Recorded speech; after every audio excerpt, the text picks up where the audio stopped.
Yeah. Right. Good evening, everyone, and welcome to the regularly scheduled Scio Township Planning Commission meeting for June 26th, 2023. And if you'll join me in standing for the Pledge of Allegiance. I pledge allegiance to the flag of the United States of America, and to the republic for which it stands, one nation, under God, indivisible, with liberty and justice for all. Roll call, Secretary Cheney. Okay, Commissioner Moore. Present. Commissioner Sharma. Present. Commissioner Reiser. Present. Commissioner Chang, present. Commissioner Human. Present. Commissioner Hyde. And Commissioner Culbertson. Present. Great. Right, we'll move to adoption of the agenda. Commissioner Hyde. Second. Support from Commissioner Human. Any further discussion? All those in favor, please say aye. Aye. Thank you. Communications and correspondence. I did get a request from Kathleen Brandt to be sure that we included the PUD in the documents for the meeting, and I didn't check, but I believe that was completed. All right. Any other communications? What was that, an email from who? From Kathleen Brandt. She wanted to make sure that PUD ordinance that we're discussing was part of the uploaded documentation. All right. Then nothing else. Right, moving on, we have no presentations, so we'll move on to public comment. People wishing to address the Planning Commission on any matter this evening or seek information. Oral presentations shall be limited to 3 minutes, except a representative or a spokesperson of an organization shall have 5 minutes to address the commission. And with that, I'll open public comment at 7:02. And we'll start with anyone present. If anyone present would like to address the Planning Commission, public comment. Yes, sir. Please come forward. My name is Aaron Cohen. Aaron, because there's a microphone and there might be people watching on Zoom, if you could at least get near a microphone, maybe stand behind them. Yeah, a loud voice and a short thing to say. How about that? Okay. Is this close to something? Yeah, right there. Yeah, and there should be a sheet under public comment for you to sign into. You can do that afterward. No problem. Yeah. So Aaron Cohen, I'm a resident of the Trailwoods subdivision over there behind Menards. Some of you may or may not have been aware of the road improvement plan that's taking place or going to be taking place over the next, well, supposed to be 2 weeks ago, but it's been paused.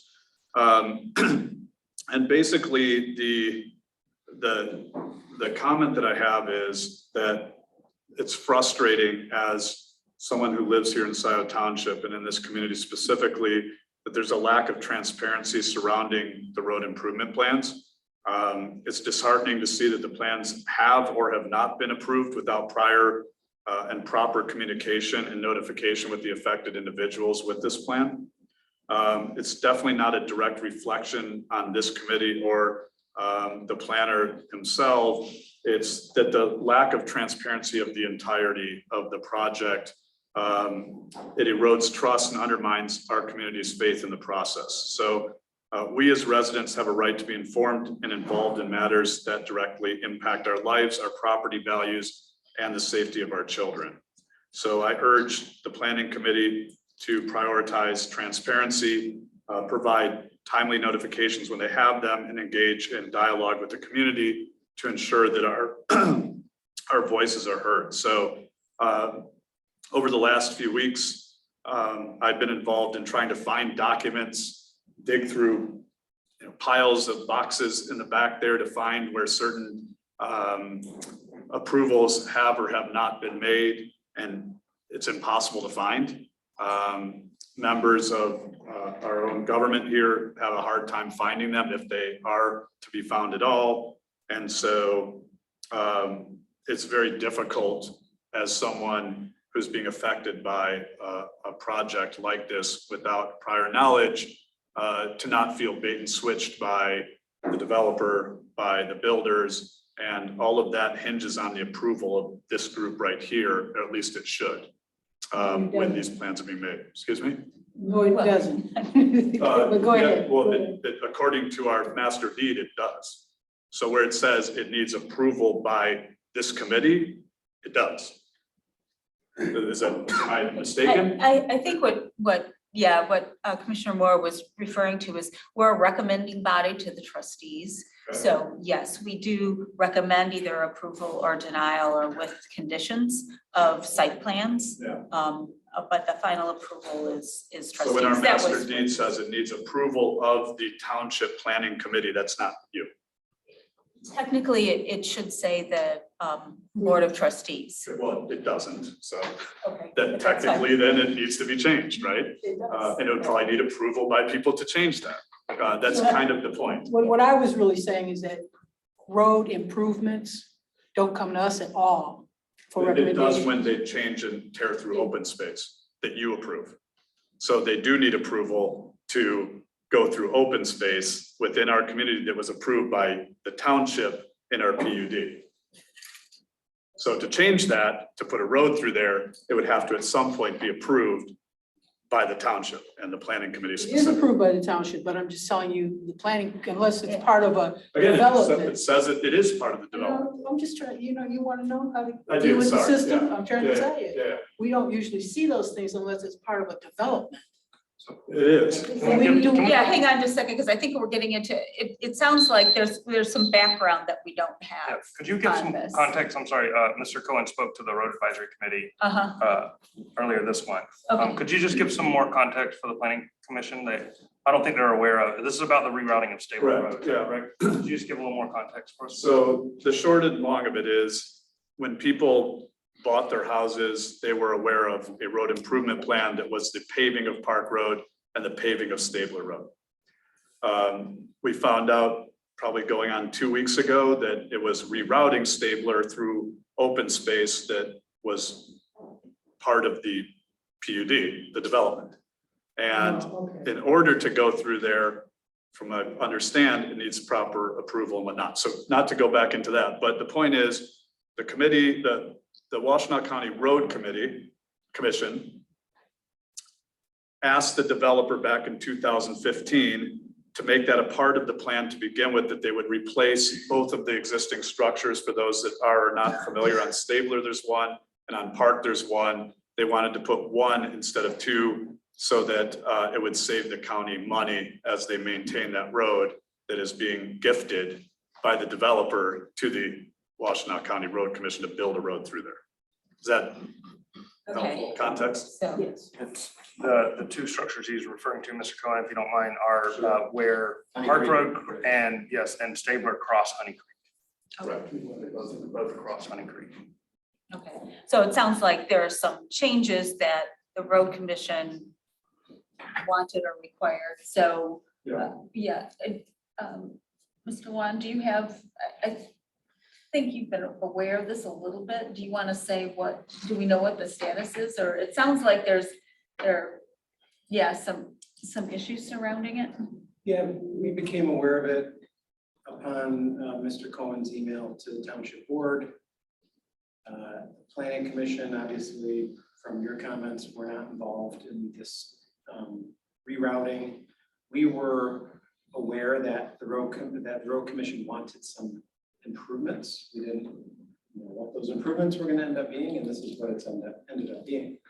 So when I was at the township Thursday, in my regular office hours, I believe I did find the approved PUD that shows the intersection. And I'm still trying to come up with a process of what the developer is going to have to do, and or the road commission, to make this happen. It does appear, pretty clearly that this new road alignment that the road commission is advocating is going to do what Mr. Cohen indicates, and that's take up some open space and landscaping and move the road, in a close proximity to some of the homes, Mr. Cohen's home being one of them. And this is an issue that we are still trying to figure out. And it all came up after the township had approved the PUD? Long. Like this solution has just, I can only speak for myself, and I would have thought I would have been notified of something like this. But this actual solution has just become made aware of me myself recently. Mr. Cohen's email to the township. So this is not a situation that either you, the planning commission, or the township board, or me as the planner have been involved in the background trying to come up with this solution. This is a solution that, I should say, I am just as surprised as Mr. Cohen about this solution. So we're trying to figure out how to move forward. So are there plans that get approved and then somehow get later switched? How does it happen that they think the road's gonna be one way and then it ends up being another? Is there a stage, or where in the process would either the township or the residents or the developer be aware of this? Presumably the developer, because he's been in negotiations, but where would the residents, or where would the board itself or the township, your department? Yeah. Well, in many cases, imagine a PUD plan or site plan gets approved with a condition that the Washington County Road Commission or whatever is satisfied. And so This is a PUD, right? Yeah, it's a PUD. So the PUD got approved with a condition that the plan addressed the concerns of the Washington County Road Commission. Do you know that happened? Is that how it was approved? The process requires. Yeah. I'm speculating. So Because I know this has been an outstanding issue for some time. It was approved when they did a consent judgment in 2016, when the developer said that he didn't want to do it that way. And they came to the conclusion that it would be done that way, but none of the plans that any of us have seen showed exactly what's happening. It says realignment. Well, realignment doesn't typically mean tear through the open space, unless there's, again, Mr. Luan, if you've seen, I don't know, I still haven't been able to see an approved site plan that was revised to show anything that actually shows the road going where I saw the actual construction plans within the last 2 weeks. No, I haven't seen a revised site plan. I found the original site plan. Right, the original site plan doesn't show, Not correct. And that's what we go off of when we buy our homes, pay a premium for certain lots, expect as a neighborhood to have open space for people to walk their dogs and everything else, and not feel threatened by a realigned road that's going 55 miles an hour downhill into backyards and then curving back. But to my point about the condition, and again, you're right, I'm speculating, but typically a road commission condition is relatively minor. It's a taper, it's a left-hand turn lane, maybe it's a traffic signal or a stop sign or who knows what. This is more than just a taper or a deceleration lane. I mean, this is pretty significant. And it was donated, I don't know the right word because I'm not in construction, it was donated by the developer to the county to build a road there without people being there at that point. And with. Thank you for your land. Yeah, that's. Thank you for your land, sir. You're so welcome. Okay, So, well, thank you. can We'll I have ask a to, question? yeah, we'll have to look into this, obviously. Well, I was gonna, if I may, and then I'm sorry to cut you off there since my time is done. I appreciate the extra time. They're hosting a meeting in this room on Thursday at 6:30, the developer, which I encourage people to show up to understand because those are where questions can probably be asked. I've been given conflicting on whether the road commission will be represented there or not. But the reason why the permits were stalled was because they had not actually had a meeting for the residents to ever understand what was actually going to be taking place. And that was a part of apparently the condition. So I worry that it's just based on, hey, now we've done it, here are the minutes, now we can use the permits. But I think the questions can be asked at that meeting. So that's Thursday here at 6:30. So this is also a jurisdictional piece around road commission too. Right. That's However, what I was gonna say. aren't there proper hearing orders? I mean, I think we have, yeah, okay, thank you for raising this and we'll have to see, you know, what.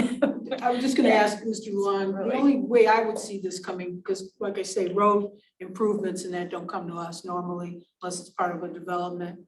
Or not know, just learning that it's a PUD. Would this be an amendment to the PUD? It certainly could be. In that way, it would come to us, but otherwise, don't usually, the road commission Yeah. deals with that. Yeah, that's what the point that I was making before is our master deed says it has to be approved. And that was kind of the point that I was making because it is. And any changes that either we have to determine if they're minor changes or they're major Correct. changes, and then That's right. it goes through an approval And that's process, kind which of what- goes all the way to the trustees. Exactly, and that's kind of what we as a neighborhood were wondering, when did that happen? And it doesn't sound like it did. We And don't know so- anything about it, Right. to be honest with Neither you. did I until 2 weeks ago. I mean, I've heard about this road improvement stuff on Park Road, and I heard there were varying views, neighbors' views about it, but I didn't know the details. That was the paving between dirt and cement. This one's, A major realignment, it sounds that's like. correct, yeah. Okay, So we thank all you. knew that there was paving. People got upset because they didn't know, but that was part of the plan all along. It was this part that, thank you for bringing this up. thank you for your time, appreciate it. Thanks.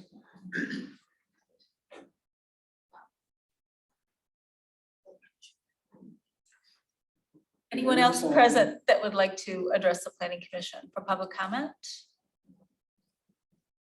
All right, we'll turn to our public online. We have a couple people with their virtual hands up. I will go to Rob Pattinson first. Mr. Pattinson, you have the floor. Thank you. Rob Pattinson, Scio Township. To help clarify the issue for the planning commission, what Mr. Cohen was talking about was nobody knew what the road was going to look like until they staked it out and did the surveying a couple of weeks ago. And that's when the flags were put in and you could see where the road was actually going to go. And that was nowhere near where it was on any previous maps. So the difference between what is actually going to happen and what was proposed to happen were vastly different. And that was I believe that the core of the point he was trying to make was that how can it be that something so vastly different from what was proposed to maps that were approved could happen in the end? Tonight, my major point originally was regarding Lithia. At your special meeting the other day, you didn't have closing comments. And what I would have liked to have asked the Lithia group at that time was, we recently had a developer steamroll their neighbors in putting their project together. And it was quite traumatic and upsetting. And that did not seem to be the way things happened with Lithia as they were purchasing the properties along West Del High and putting together their project on Jackson Road. So what I would like to hear from Lithia is, what is their philosophy for these sorts of building projects and working with their neighbors? And what was the process and how did that process progress along Jackson Road as you were preparing for this project? Thank you. And that's, I think, yeah, we'll address it. You can address it when we. Okay. Yeah. and that's to help the planning commission to understand the difference between different developers as they develop projects, who works with the community and who doesn't. Thank you again.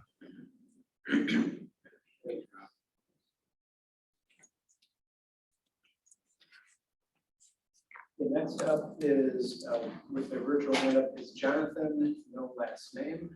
Jonathan, you have the floor. Hi, this is Jonathan Greenberg, longtime Scio Township resident, currently Green Mountain Circle 6089. You're misplacing your thanks to Mr. Cohen for the land, as I was the person who sold it to the township, or to the developer for this community here in Trailwood. And I know we beat that horse to death, and I certainly don't mean to drag this out any further, but the additional communication that I received was that the road was going to be moved over a bit. And it was in order to avoid having two culverts. They were just one, it would be cheaper to maintain. The problem is they moved it way more than they had initially suggested in this most recent staking, as everyone pointed out. No one knew about it. And so my question isn't, why is it there? My question is, why is our township running so poorly that Doug or anyone else responsible for this doesn't even know about it before it happens, before neighbors get stakes in their backyards? And I got to imagine it costs something to have that area surveyed and staked like that if they're going to move it. So why are we so disorganized? Why do other townships not seem to have these issues? Thank you. Thank you.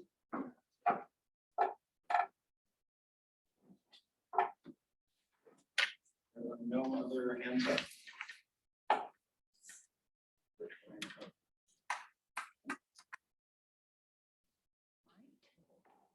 I'll entertain a motion to close public comment. Moved by Commissioner Moore, supported by Commissioner Hyde. Any further discussion? All those in favor, please say aye. Aye. Public comments closed at 7:22. All right, then we have no public hearings this evening, so we'll move on to our unfinished business, and which is the final PUD for suburban Lithia, PSP 21012 and OA number 21005. So welcome back.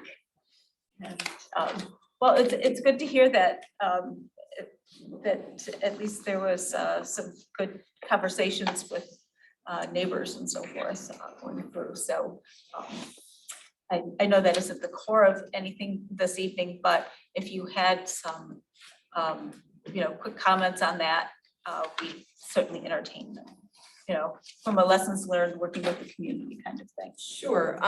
So Lithia purchased the Suburban Group in April of '21. And the Suburban team actually came in front of this planning commission on the day that we closed. And the project was tabled at that point. And then the Lithia team took the project over. And we really took a long, hard look at what Suburban was asking for. We looked at all your ordinances and we came back with a completely different plan, trying to meet many more of your ordinances than the original plan that we had inherited from the Suburban team. And again, when we come into a community, it is our intention to be good stewards of a community. We're actually based in a relatively small town in Southern Oregon. We've been family owned since 1946. The grandson of the founder of Lithia is now our CEO. So we are still very much a family run business, and it's important to us to be involved in our communities. We're very involved in our community in Medford, and as we go into different communities across the United States, Canada, and now into the United Kingdom, we continue to keep that going forward as one of our core values of our company. So did you do the negotiations with the neighbors, or did Suburban do that? Suburban had done all of that prior to us purchasing it. All right. What was the negotiations all about? Oh, it was just, there were some properties that they needed to purchase to put the parcel together. So, and it was our team of our developer Farman who did all of that legwork for us, or for Suburban at the time.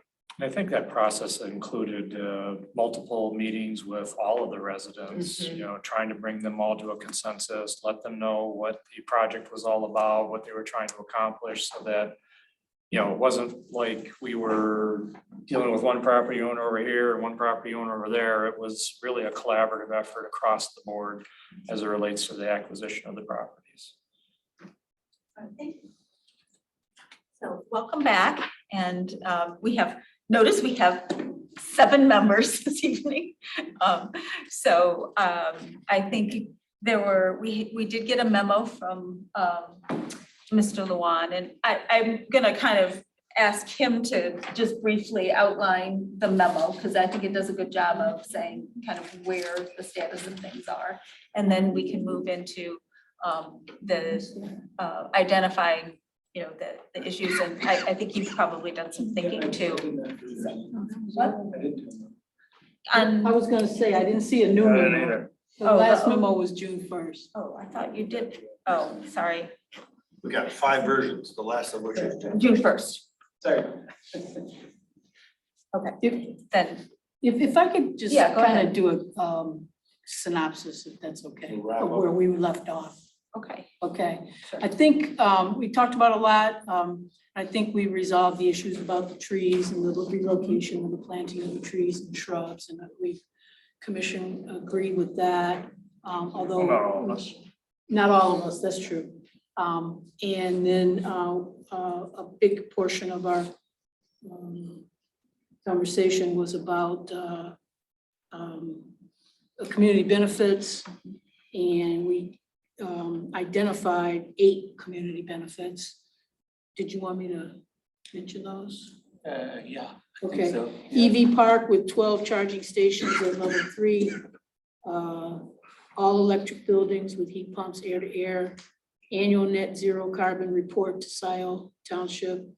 Open space, additional 7%. Oh my goodness. PUD ordinance requires 30, and this project has 37%. Educational tours regarding the complex features.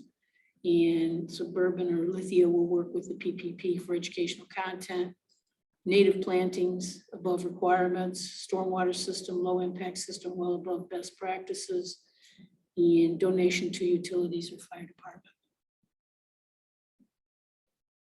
So I was thinking that we could kind of go where we left off. And then, of course, the other issue was a sign. How many signs could the location have? And these would be, we refer to them as monument signs. They're called freestanding signs in the ordinance, but so I guess those are the 3 salient issues, which are the trees, plantings, relocation, community benefits, and signage. And I think we did end up saying that there would be no deviations granted for the signs. So that was the position that we left it at in the last motion. That was part of this, the discussion, yeah. No, it was in the motion. In the motion that there would be no, There would be no, that they would meet the ordinance for the they signs. must meet the ordinance. So that's, that, if we want to wrap it up where we ended, that's where we ended. The signs. Was that the motion that didn't pass? That's the motion that was Motion, 3 to yes. 3, so it failed. Okay, so we'll hand it back over to Lithia then for the thoughts that you've had. We appreciate the time tonight. We know you have a long agenda, so we will be very brief in our presentation. You've highlighted the community benefits. The one aspect of the community benefit that we want to continue to have further dialogue on is we know that there needs to be a community-wide community benefit provided as a part of this project. We've been soliciting and trying to discover what those needs are for the community. There is a commitment from Lithia to make a substantial contribution towards elements that the township needs. Things that we have discovered or thought of as a part of this process. We believe that in staying true to how this development is going to unfold, battery and firefighting for battery usage, if there's a battery fire, is very unique. We have firsthand experience with one of the Lithia stores where it was Sterling Heights, came out to a battery fire and doused it with water and created a much larger problem than it needed to be. So we feel that some sort of a contribution towards fire and safety to provide some education, training associated with How do we address fires with batteries would be a good point to look at. We've heard that Scio Township does not have a dog park. So we are very interested in putting funds towards the township's construction of a dog park would be something that we really get behind. It's something that Lithia has done in other communities as a result of some of their other dealerships. So it does resonate with Lithia to move that forward. We understand that, maybe a contribution to the pathway program would be something that we definitely would like to look at. Specifically, we understand that there's a desire to potentially put some sort of a crossing along Jackson Road for pedestrians. So maybe a study could be commissioned to be able to look at that as a potential option. And then the last thing is a contribution towards the maintenance and expansion of the sanitary sewer system. Those are ideas that have been brought forward for us. Those are ideas that we certainly want to seriously consider. We're hoping to get through tonight with the idea that Lithia is willing to make a substantial contribution towards these things, and then maybe get a subcommittee together to hammer out the details of what that contribution and what that looks like. So that's where our heart and minds are today with respect to additional community benefit above and beyond the plan that has been presented to you tonight. These 4 bullet points new since last Monday? These are, it could be either 1 or 2 or 3 or 4, right? It's not all 4. I think it merits a conversation. Yep. We need to have a conversation and have that. All 4. I mean, the contribution, what does contribution mean? The devil's in the details. Yes. Yes. Right, but at least I need to understand, are you saying you're gonna make contribution for fire and a contribution towards the dog park, et cetera, or is it, these are just the ideas and we will obviously pick and choose at some point in time? Our expectation is that whatever contribution that we give to the township will fund these 4 items. Okay. If that's the way the township wants to go. These were ideas to get the conversation started. What kind of contribution have you in the past given to these situations? If it's okay to ask that question. An order of magnitude is what I'm asking for. I'm not asking for anything else. What's the order of magnitude? Is it $100? Is it $1,000? Is it $1 million? I mean, what's the order of magnitude? Is it okay to ask that question? I'm not sure. Okay, then before I ask that question any further, I'm trying to ask the order of magnitude. I don't know what a contribution means. What is order of magnitude? I like that order of What does that magnitude. mean, like in relation to the project, or what do you mean by order of Money. magnitude? Order of magnitude means what's the size of these contributions, like order of magnitude. It's not You're not exact. asking how much, you're just asking what the magnitude. What's the is. range? Just Yeah, the what's range your money. Is would it go. $1? Is it $10? Is it 55 cents? What is it?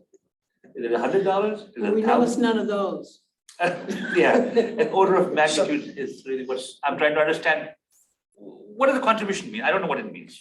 I'll be very honest. So we have different contributions in different projects. Some, we have $130,000 towards our fire department. Okay. So they range. And typically what other developers have done is sat down with a group that includes utilities and parks and trustees, township manager, and sat down and discussed, the details of such a thing. Some developers have come and said, okay, yes, we're fine with a $50,000 contribution to X. So it's varied a little bit. So 50,000, 130,000, that's the order. Okay, that's what I'm looking for. I mean, Can I say something about the dog park? Yeah. So, when we were first talking about that 2 acres, we were talking about a park there. And I learned that the PPP said that we didn't need a park there, but I happen to believe that we need some green space on Jackson Road. I don't agree with that. Wasn't at that meeting, so I don't know what people were thinking. So my question to the commissioners is that a done deal? Because the PPP says we don't need a park there. Can we make that? Can we go? Because as I understood that, Lithia was going to donate, Suburban Lithia was going to donate that 2 acres for a park there. So we still have a park there. And part of the park, it's large, it's a 2-acre lot, and I mean, that would incorporate a regular park, I mean, you know, a couple benches, whatever, as well as part of a dog park could be there. Is that something that's, I think that is completely out of the idea? I think 2 acres is large for Well, dogs, part but of- it might not be for humans. You know what I mean? I don't know if a 2-acre park probably pales in comparison to what the parks PPP has on their other parcels. And I think there's a technical issue also, because this has to be technically a mixed-use development. So that park would have to be maintained by the current owner. Well, we can put that in the agreement, but my question is one of, Whether we can, I Who mean, has we the can't authority? negotiate, we don't have the authority to negotiate. That we can't, the planning commission doesn't have the authority to negotiate the public benefits. We can discuss them, the community benefits, but it's not in our authority to negotiate them. so it is true that we discussed ad nauseum public benefits. It is true that we make detailed recommendations to the Board of Trustees regarding public benefits. So we can recommend a park be there again. Now, my question is one of authority. Now that the PPP is weighed in, does that mean once the PPP weighs in, that's it? It's a done deal? We cannot say the commission would like to can say see a we- park there along with the dog park there. Go ahead. I wouldn't think so. I would think that ultimately that would be up to the Board of Trustees. No, They you're would missing take my the point. input. I'm saying for our, for our recommendation. Can we say, we would like to go back to a park, the use of that 2 acres as a park, not a retail shop, but we'd like to go back to a park with a dog park there. Can we say that as part of our recommendation?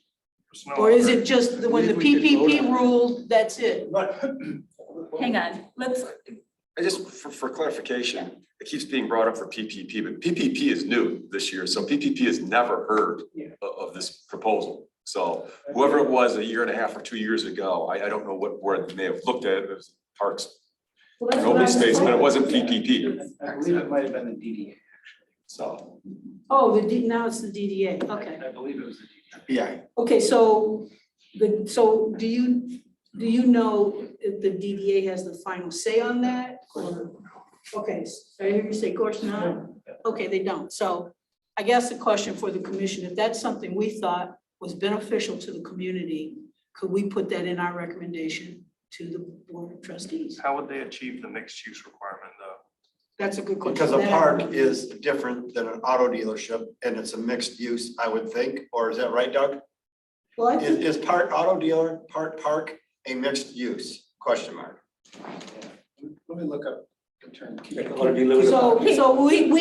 so I just want to say careful about defining a narrow definition of mixed use. No, that's what I'm asking. Because when I hear commissioners talk, sometimes it's only about mixed commercial use, industrial office, dealership whatever. office, or dental or whatever. I'm using or saying mixed use in terms of residential. So- And I would imagine that we could use mixed use to be part of that park. It's a community benefit. So the mixed use will be auto dealership and a park.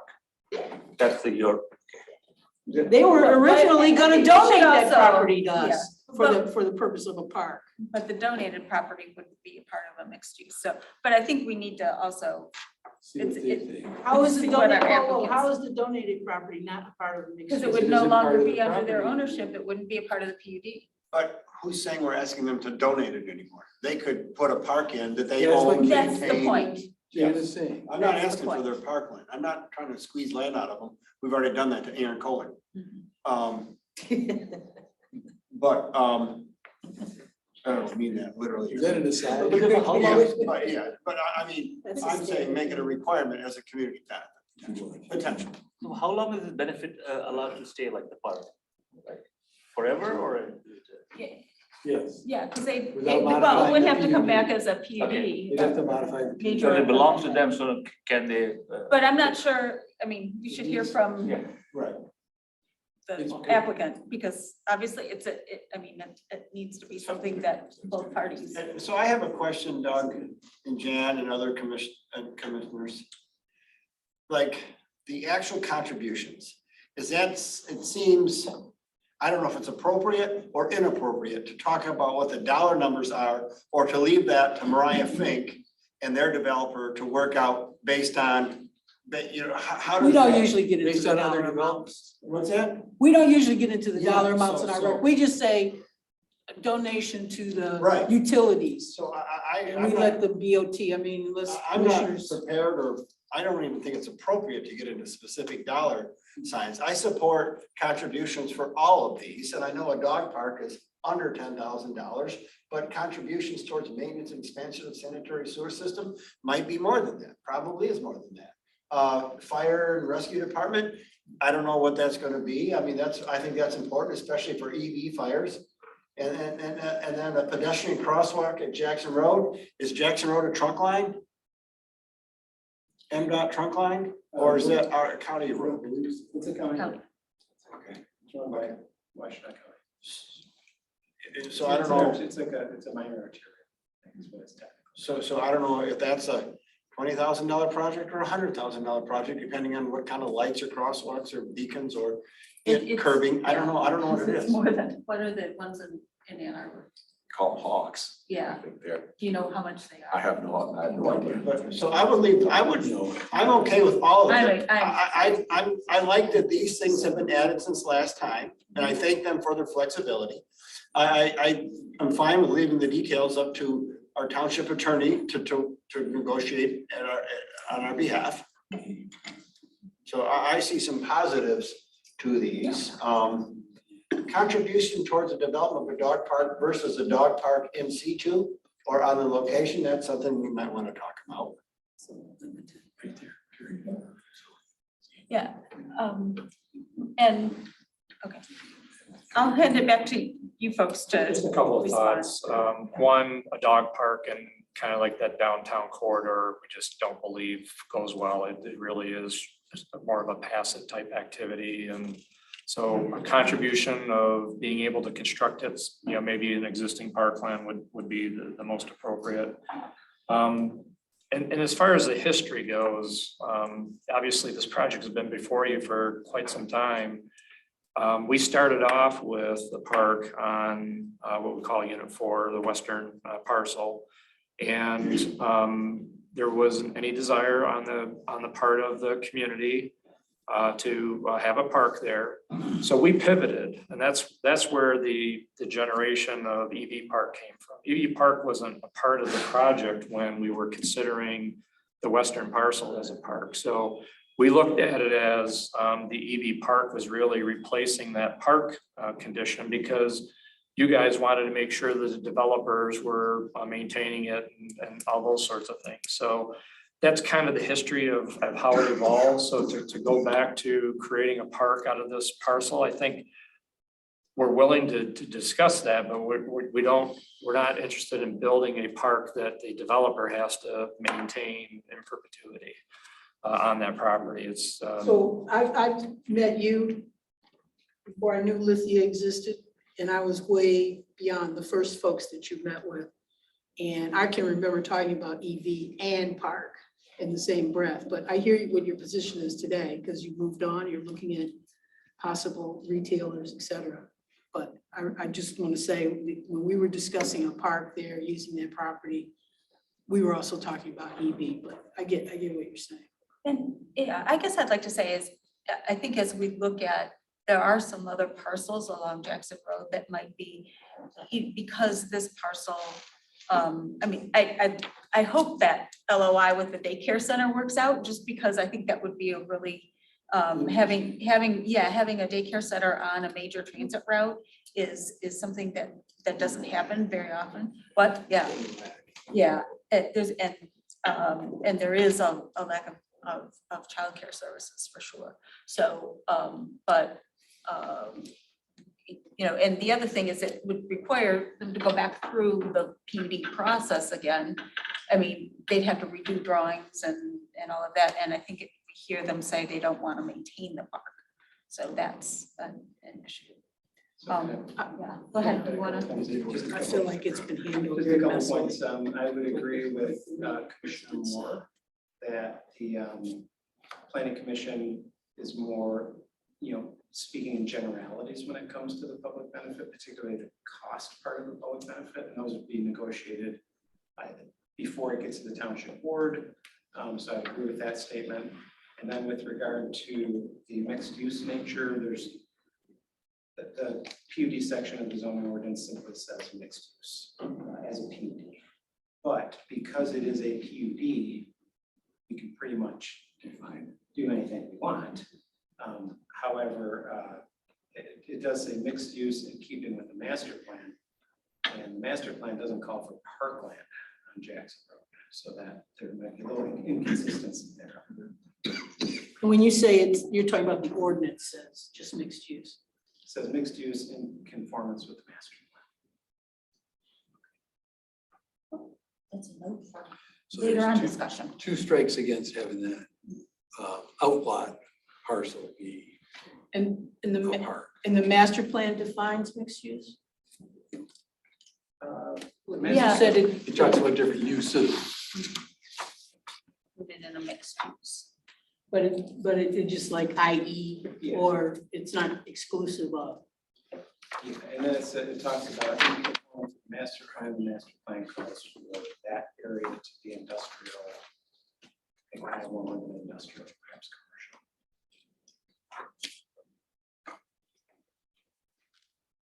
Any of the zones, zoning districts include parks. So what I'm saying is, if in general, we talk about the different zoning districts in the master plan, we talk about, and some of them can include parks, then of course, that is a use that is talked about. Well, all the residential districts have an open space provision. To hopefully, preserve up to 50% of the site's open space. And that open space can be used for the benefit of the residents or another group, depending on how the developer would like it to be preserved or how the township would like it to be preserved. But I don't know if there's any specific district that calls for suitable use in those districts. And we got residential, commercial office. Parks found in industrial, commercial, or office. Residential. So I think that's the, some of the discussion that we need to have later on. When we're talking about the Jackson Road corridor. We can't even stuff. get a sound. Who was it, the PPP or the road commission? Or the DDA or the. Or it was the DDA, But I'm anyway, sorry. Commissioner Reiser, do you want to? No, we kind of cut them off from their PowerPoint and they're like just watching us play tennis back and forth. and volley. So I don't know how much more they have slide wise. I mean, they're also kind of reading the room and taking in what some of us think is important. Is there more on your presentation, folks? I know we kind of. I think we really just wanted to kind of recap where we're at, and I think you And guys have done a address- great job on that. So we're just here to answer any additional questions. Commissioner Hyde. I was looking at your, let's see. If I can find the declaration for in the declaration on page 4.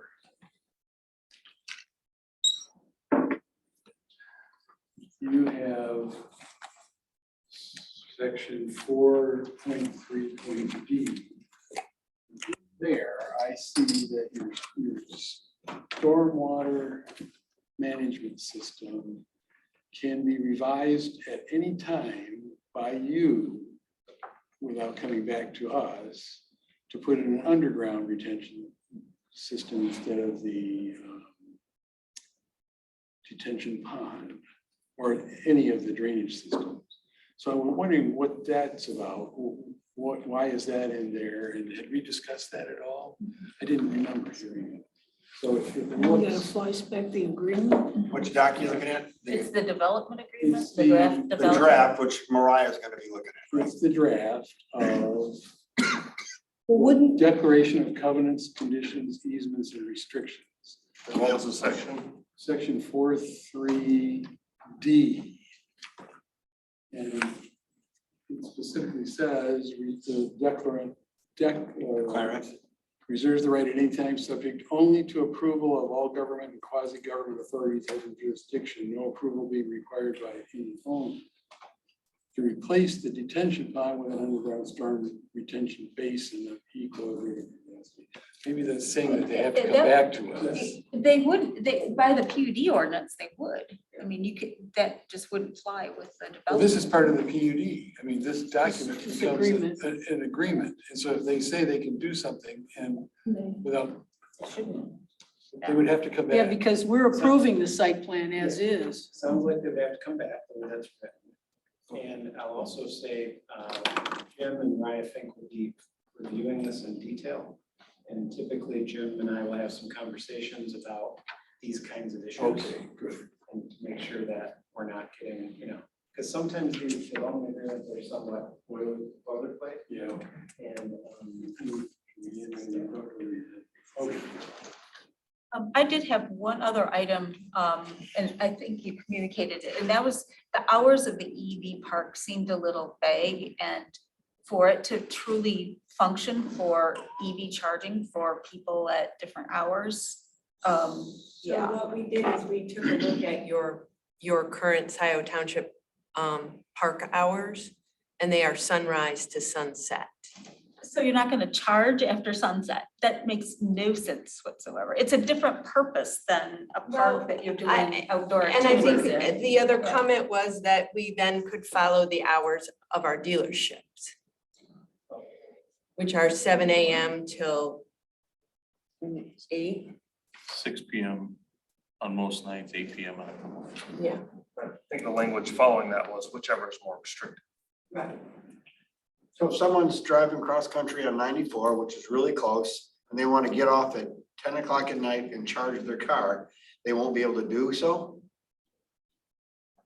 I think they just go to Meyer. Didn't ask you that. I mean, that was, our intention was to keep it to more limited hours, but I guess we could look at, I mean, is Open. security an issue, or why wouldn't you want? I think we would have to probably put some more other gates up because we just would want to make sure that the inventory is secure. You wouldn't want people to be able to drive through our inventory lots. So we would have to take a look at that. I mean, presumably, the charging station will be a moneymaker for you folks, right? To some extent? To some extent.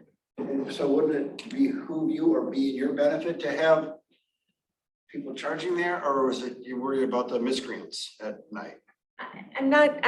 That's, again, it was more about just making sure that we were keeping hours of the operation, which we were calling it a park, so we were using the township hours, park hours as sort of the guidelines. There are gas stations that are open 24 hours and there are gas stations that are not open 24 hours. So that was kind of how we were looking at it. So, if your favorite brand of gas station isn't open 24 hours, sometimes you have other options. If it's something that's important to the township, we'd be willing to go back and relook at that. To me, if it's gonna be a true EV charging benefit, and it's one of only a few of the fast chargers, if someone's gonna come after work and they're in a multifamily complex, plug in for the half hour after work, it's gonna be, it's dark at 5 o'clock, or 6 o'clock, it's gonna be 6 o'clock is after work, right? And so I think that's a little short on the benefit of having it just during the day when, basically working hours as opposed to off hours. I don't know how other people feel about that. What would I you, mean, I don't mind if it, if you say at midnight or something, 10 o'clock or something reasonable, but. and I assume you guys have, a security patrol too that, comes through. We have cameras and things, yeah, absolutely. It's just, again, we were Yeah, I can, yeah, So- I can see where it came from, but I'm thinking this is, you know, it's a different element than a recreational park. Benefit rather than a part. Yeah. So Commissioner Culberson, Yes, Commissioner Moore. what would you deem as a reasonable end? Yeah. It's more like the on the evening end is the problem. So Yeah. what do you think? So I would say like a 7 to midnight or something like that, 7 a.m. to midnight. midnight kind of thing.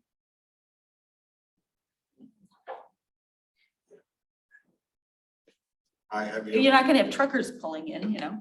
But It's really, what do you think? I'll defer to the body. I'm okay with 7 to 10. I want it open so that people can use it. I mean, I don't know if is Meyer, there's 4 of these in front of the city hall in Ann Arbor, and I know they're 24/7 and they do get used pretty late at night. I've been there and they're at 10 o'clock at night, there'll be somebody charging a Rivian. Surprisingly, they get used. People come in and use them. If they're there, they'll use it. Yeah, I don't know. Down the street, does Meyer have these? Yes. And are they 24/7? I don't know if that one's 24/7. Let me tell you. I'll look it up right now. Hours to it. But I want there to be some evening hours. 24 hours. 2 of them at Meyer for 24 hours. Then we have 2 side by side on Jackson Road. How about the car wash? Are those in yet? I don't see them on here. Got 1 at Fox Ann Arbor Hyundai and then 1 at Ann Arbor Nissan, 2 at Ann Arbor What are the Nissan. hours? I don't see hours on this one. 24 hours for Fox. I don't know, in Nissan, it's not on here.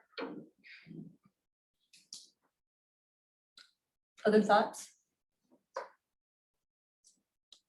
What if we propose to start with 7 a.m. to midnight? We can monitor the use of them. If we see that there's a heavy usage into the late evening, we can always extend the hours. I think that might be a good way to start. So 7 to 10. 7 to midnight. I'm happy with 7 to I midnight. get you don't want people creeping around your cars at 3 in the morning. I get that. I appreciate that. So we can Other start people with, probably don't feel so good about coming in at midnight either if people are hanging out. it'll be a well-lit parking lot, but not overlit. It dims, right, at midnight. Just to be assured, it will be a Dinner, safe time to place go. that is lit, but not overlit. Not in the sky. All right, so, yeah, so we could say a minimum of 7 a.m. to midnight based on use. Be expanded upon use, yeah. I have a different question. Yeah. Have we often had the abandonment of a public road discussed in a PUD? I mean, is that typically done or is it? It seems unusual to me, and I don't know what the legalities of that are or the finances of that. Is there a cost associated? Is there I would purchase say- price? I don't understand. The applicant can address those kind of comments, but it's somewhat unusual. You know, it doesn't happen very often where this comes up. We had another one at the Toyota dealership. There was a little drive called Nancy Drive, I believe, that the Toyota dealership abandoned, and then they placed some additional parking in what was the Nancy Drive right away. Oh, that little road that used to go back through there to what's now businesses.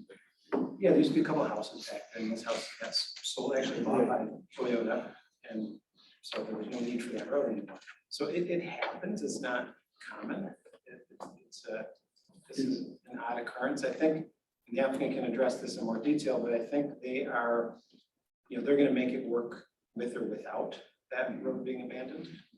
And so in one sense, it's kind of a moot point because they're gonna make it work with landscaping and everything else, whether it's, I think it would be more convenient for them if it was abandoned, but it's not a deal killer if it's not abandoned. That's my understanding.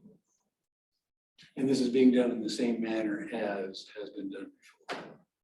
Yeah, this is a standard process. There is, okay, that's what I was going It's for. a standard process that's really carried out by the road commission. Okay, Okay, thank you. And Doug, just with respect to the last item, contributions towards maintenance and expansion of the sanitary sewers. We always have to maintain it with lift stations and pumps and valves and piping and all the things that go along with that. So that there's always maintenance of the sanitary sewer. With respect to expansion of the sanitary sewer system, is that a 1 year, a 2 year, a 5 year proposition? How does that happen? Is that through OHM? Is that through planning? Or is that, I mean, that might not be a conversation for tonight, but generally, how does a municipality expand sanitary sewer system? Well, generally speaking, for those types of contributions, OHM will get involved at those discussions. And OHM will provide. Our engineers. Yeah, OHM, the Township Engineering Consultant, will provide some background and information about what would be appropriate to address those things, based on previous PUDs that we've. But that's a multiple year proposition that's downstream. Yep, and I would say so, and again, I have never really gotten involved in that kind of specific detail. We kind of allow our township engineer to help us with that. So other questions? I have questions for, I wasn't here last Monday, I was up on vacation. And there were some people who were for this and some people who were against it. And I would just ask generally if the people who opposed it regard these additional contributions as sufficient to bending the needle or not. You know? I also voted no, and I just want to compliment the petitioners. I was okay, I'm fine, I think, with the public benefit. In fact, that they came back and are sweetening the pot is fantastic. It doesn't change the needle for me because it's all about the mixed use as part of the master plan. I don't consider a part of a mixed use if they were to donate the whole 2 acres. So it doesn't change the needle for me, but I want to compliment them on all the work they've done with providing all the public benefits. So take that for what it's worth. And I also had thought about this last week. I was in favor of this project, but I had a chance to speak to some friends and neighbors to kind of straw poll myself to kind of get a feel what people in this community think about this. And I think everybody said the same thing that one of my fellow commissioners said. Why do we need a dealership? Is there something, what's going on? Why? So I am also beginning to feel that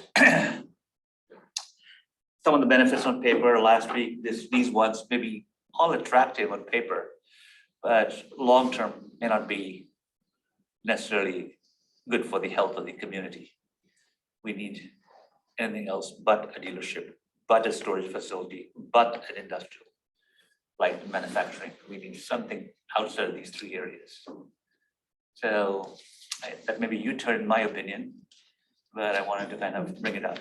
And again, I thought about this. I went to a few people. I talked to a few people. I invested some time, but a couple of hours talking to a few people just to get a feel. All Scio residents, because this is how you get these opinions at a grassroots level, not at my level necessarily. And everybody said the same thing after I explained to them. Some people felt maybe there's a law that states that we've got to have dealership here. I said, no, there's no law. There is really no law here. So having free superchargers is great. Free is good, but so what? They're not free. They're not free. There'd be a cost. Well, to we use don't have to pay for the infrastructure to Well, put that's them what I'm in saying. for the They're free. community. Oh, They're Yeah. free. And so we're not installing them. Somebody else is installing them. So Well, they're free. It's 12, so Sorry, that's a what? lot, 12. That's fine. That's great. It's good, but so what? Is my point. I talked to people, would you walk around this area? They said, why? Why would you walk around here? I said, well, it's very attractive. A couple of people saw this presentation too, and they said, no, there's no reason for us to walk The reason to walk there is because you're charging your car. there. Yeah, exactly. Right? So, I mean, that, you're not gonna go there as a destination. You're gonna go there because you're charging your car. I mean, Exactly. which, yeah. So, yeah, and And one person said, I live in Polo Fields, by the way, which is just down the road, if you guys know where it is. So his answer was, why in the world would I even go there? Why not Meyer? Because in Meyer, I can go in and do some shopping, come back, and I'm done. Why would I even go there? I said, perfect answer, matter of opinion. So he was talking from his perspective, which is where I live, in the same subdivision. And I thought, that's interesting. So if he's thinking this way, then everybody, a lot of people would think the same way. Why would I go there? Why not to Meyer? And, Where I have yeah. things to do. I have nothing to do here. So that kind of again defeats the purpose of this whole thing. And this community does not necessarily need a leadership, is my opinion. But anyways, that's neither here nor there. Do people drop their cars off at Meyer, leave it unattended and go shopping, or do they wait in their cars? I just don't know. It's just like parking your car. Is it? It's not like getting gas, Yeah, leaving for 20 minutes while they no, pump's running? like mine's a slow charge, so I have to plug it in. It basically takes a whole hour. So you walk away, right? Yeah, So the difference is with gas is that It's risky. it's riskier. But I see people parking their car and they're not in them. They're gone either. They're charging. Yeah. And that kind of bogarts the charger from other people using it? Well, as That's long not as they're our- charging, What's that? as long as they're plugged in, it has the appearance of being used. Okay, I want to just make sure we are thinking, also, I've been preparing for our next discussion a little bit. And one of the things, if you look at the percentage of EV charging that and procurement of EV vehicles in the next 10 years, it is, we just did the 2030 district just finished their transportation survey, and 20% of the people that don't have EVs right now were seriously considering them, purchasing them in the next like 3 years. And another 35% we're thinking about in the next 5 years. So to me, and also what the projections are, so the need is going to ramp up very quickly. And it's in my mind, it's very difficult. Like you said, the slower chargers are gonna get, if someone's charging for an hour, that's, or 2 hours, you're not even getting like a full charge in a slow charger.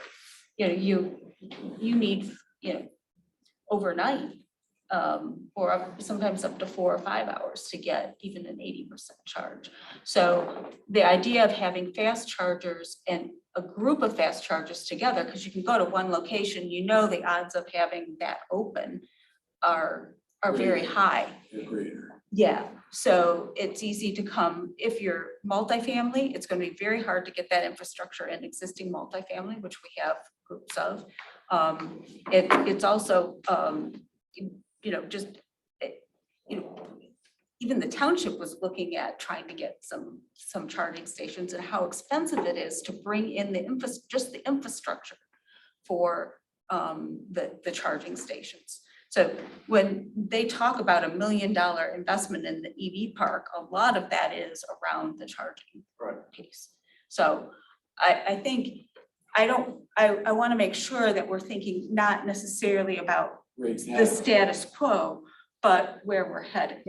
Where we Where we know we're gonna. Right. We know we're gonna head there, and if we don't have it, then we're causing a problem about it. Yeah, the other piece of this is reviewing, trying to move, our community toward net zero carbon, is having a retail, this is very highly driven by the dealerships and their designs and so forth, that have been able to make a zero carbon commitment with reporting. That to me is a significant sort of precedent, if you will, for us to be able to say, look, these car dealerships were able to do this, and how do we move it forward? in the community so that new buildings are carbon neutral. Because we're never gonna meet our global goals. The other piece is advocating for, an all electric future. I mean, not discounting other modes of transportation, but given the character of Scio, individual transportation is pretty, I mean, yes. And the majority of our square footage, the majority of, who we deal with are our residents. And if we want to especially build up multifamily along Jackson Road, we're gonna have to make sure they have the charging. It's all gonna be slow chargers. It won't be, most developers aren't gonna put in fast chargers just because the power draw is so huge. And yeah, so I just want us to make sure that we're looking at the future. And I mean, for them to come back and also making, contributions that are meaningful in other ways, I think that's important. Anyway, Commissioner Hyde.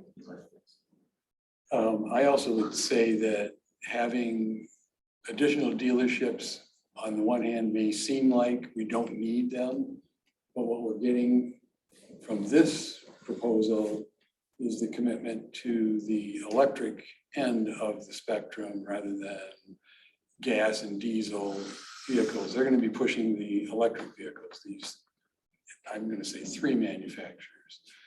And the infrastructure in the building to handle the maintenance and the charging and the, they need new buildings. They need them designed to handle these vehicles to maintain them for customers. So when you pull in, you're not going to be using yesterday's technology in order to address tomorrow's technology. So having new dealerships move in doesn't surprise me. The old dealerships may end up supporting non-electric vehicles going forward. I had Commissioner Moore's hand, and then I'll get to you, but that's fine. Yeah. So I think the first time that I met Mr. Jeff, how do you say your last name? Huta, was in 2021, and I had just been appointed to the commission in December of 2020. And I came out of the gate saying I did not want another dealership. I wanted residential. And that was in October of 2021. And we tabled that meeting because there's a lot of things let out in the open there and that were left to be talked about. And then we came back in December. And I remember there was a different composition of commissioners. And my ideas about residential did not go over well. And then, of course, in December of 2021, we approved the preliminary site plan. So in answer to your question, Mr. Reiser, is I did not vote for the project last week because we talked so much about the signage. Like the other commissioners, I was fine with the community benefits. We even talked about a contribution to utility or fire. So the fact that they spent some time kind of getting a little more detailed about it, that's fine too. I was not clear on if we changed the language in our motion to say that the signage would be according to our ordinance. I wasn't too clear about what our ordinance was saying. So for that reason, I did not vote for it. To me, that was an issue because and I'll say this for your benefit, I do not believe we should be waiving our sign ordinance requirements. That gets us into trouble with other developers and other retail people. and they see what we do, and then they come back here and they want that same consideration, and I don't think it's fair to them.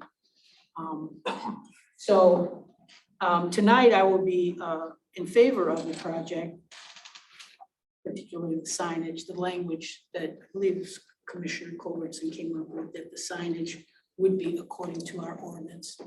I'm prepared to go with that, and I'm prepared to go with the relocation of the trees and the shrubs and the community benefits and the signage. And the last thing I want to say is this is the problem with development getting ahead of planning. And we are way, and it's, you know, we don't have a planning department and we're trying to take it on. It sounds like that prior commissions did not take on planning. They just dealt with what was in front of them. And when I came on, we're just dealing like we're dealing with your project. And we're kind of dealing, and we've been somewhat fortunate in the last year that some developers are seeing net zero requirements on them and other projects. And so they're kind of working with us a little more. We're kind of getting there. I remember that dental office early on where Commissioner Chain was like very adamant about EV chargers, and I definitely supported that, and we did not back down as a commission on that. And that was in early 2021. So I do believe that EV chargers have been a part of our concept thinking in terms of our net zero carbon, along with electric buildings, heat pumps, et cetera, et cetera. So solar. So I'm fine with the EV charger park. And I do think that that's something, as you mentioned, you know, the reasoning for that, we do have to look at what's going on in our township into the future. So I'm fine with that. And I think that the discussion today about extending the time is very important, I think, to the community, because people are going to be at work. You know, unless they have a reason to go there, they're not going to necessarily go to the dealership and hang out. So, but if you're going home from work and you're passing the dealership and it's 7 o'clock at night or 8 o'clock at night, you know, you can charge your vehicle in 30 minutes, which I think would be even more of a lure, because not all these places have level 3 chargers. So that would be what I'm going to do tonight. And after Jeff, I'd like to speak about your. Yeah. Well, I was gonna say on the comment of, do we need more car dealerships? I just want to point out, I mean, I've already said, no, we don't. But I just want to point out that BMW and Mercedes are 2 of the car dealerships going in this 3-car dealership place. And we already have a BMW and Mercedes less than half a mile down the road from where we're proposing a new facility. Those, I think, are Not after moving this. into the new Not location. after this. Jeff. Yeah, those are moving into the new location. I understand. So what it's just going to be an empty car dealership up there? Yes. Until it fills in. And then once this one is at a certain age, we're gonna have to build another one and then another one, and we're just gonna keep abandoning all these other car dealerships. That's I realize why I it's a think- slippery slope, but we don't need any more car dealerships, is what I'm trying to get at. No, your words are not lost on me, and I love the commissioners, but I think the problem is that the development is moving faster than our planning, and we just need to get on the planning piece. Well, I'm saying right now, we don't need any more car dealerships. What I'll do be you voting mean no on that alone. planning piece? I mean, aren't we planning here? No, we're responding to a development. We're reacting. We're Okay, reacting. that way. Yeah, we're not saying we're gonna create ordinance language, That's- zoning language to Zoning stop the language, stop dealerships. dealership. Okay. I don't know, we don't have that, yeah. And Jeff and Rakesh, I share your sentiment about another damn car dealership on Jackson Road. I get it. And this is also the westward expansion of the car dealerships. So that in some extent makes it worse, Jeff. I really think that. But I look at section 36-67, it's light industrial. What could go there by right? A manufacturing of pharmaceutical preparations, cosmetics, toiletries, laminate pipes, plumbing products, molded or extruded products. We could have a plastic plant there, not that we're going to, but we could have other things. So the question for me is, it's light industrial or L1. Would we rather have yet another car dealership that you and I might not want, but whether we think the market knows more about you or than I do about whether we need another car dealership. And if they spending all this money on this fancy dealership, then they probably are right, more than I would be right to say we don't need it. So if the market supports it, if it could otherwise be a manufacturing plant on that by right, is a car dealership even westward, it's not so bad in that when you look at it from that context, in my opinion. I am curious about the mixed use requirement that Commissioner Cheng talks about, like, what's the other mixed use? Vacant green land? What's gonna be in the out parcel? Do you have a Oh, yeah, plan for that you yet? want to address that, because you talked a little bit about that. Yeah, so it's unit 4, if we want to go to the next slide. We have that. Yep. So we've been marketing the mixed-use development since we started this process. And we have a daycare company currently right now with a letter of intent to purchase that land. And we've also had a sports complex company that is also considering the location. And then this is amongst many other developments that have been a part of wanting to come into this particular parcel. What we see as it relates to this type of development is that the dealerships will serve as the catalyst for what eventually is going to become there. It's really hard to pull all of the pieces together at this juncture to make a determination of exactly what is going to be there. And we've used your own examples. In fact, we're going to be before you in a month or two on one of your mixed use developments. Was a residential piece that has a outlot component to it that was approved by you guys to move forward with that. And that outlot is going to be presented to you guys for a full development. And we believe that's what's the situation here. We need to allow the dealerships to serve as the catalyst for the development there. It's too difficult to tie these developments together and have everything figured out from day one. And what we also talked about is that outlet development has to come back to you, just as the third dealership will come back to you as a part of the PUD ordinance. So we believe that there is a strong interest in the overall process, and it's going to be developed. We just need to kickstart the first domino, second domino needs to fall, and the rest of it will fall into place. Can I follow up on Commissioner Reiser's comment? Uses that could go there. So all of those uses he mentioned could go there. And they were uses permitted by right. So none of these community benefits would be. Right, that's not lost to me. Yeah, I mean, it be a warehouse or an industrial facility or whatever. A rubber factory with no public benefit other than the smell. Yeah, it wouldn't have to be EV ready, it wouldn't have to have electric, it wouldn't have to have any of those things. No, I'm just kind of weighing what could be and what we have in front of us. That's all. One other thing since I'm talking here, I just want to make sure, I don't want to have led the planning commission astray on this idea of parks and their appropriateness in this district. Because none of the zoning districts that this would, industrial office, commercial, talk about parks as permitted. But the master plan in almost every district is kind of a blanket statement that says, yeah, parks are appropriate. In almost every zone, in every district within the master plan. So just so you know, the master plan would support parks and open space. There's no ordinance does not. So we could dig our heels in a little bit on park space on that location. The only problem being, as a mixed use PUD, it would have to stay with the property and it would have to be owned by the same people who own. Thank you. I see your head. Yeah. Yeah, go ahead, Chris. And just, I have a different question, but I would agree with Commissioner Hyde that I would like to get the township out of any type of maintenance that's gonna cost us money to maintain a park. You know, that if we were to actually go through and want more open space, they're going to be maintaining it and upgrading it on a yearly basis, not the township. But my question, I think, is more for Mr. Lewan, and correct me, this is more of a historical context. Didn't this before, probably, except for possibly Chairperson Culbertson, did this not come in for a rezoning before any of us were serving on this board to get it rezoned to allow for a dealership, and that was denied?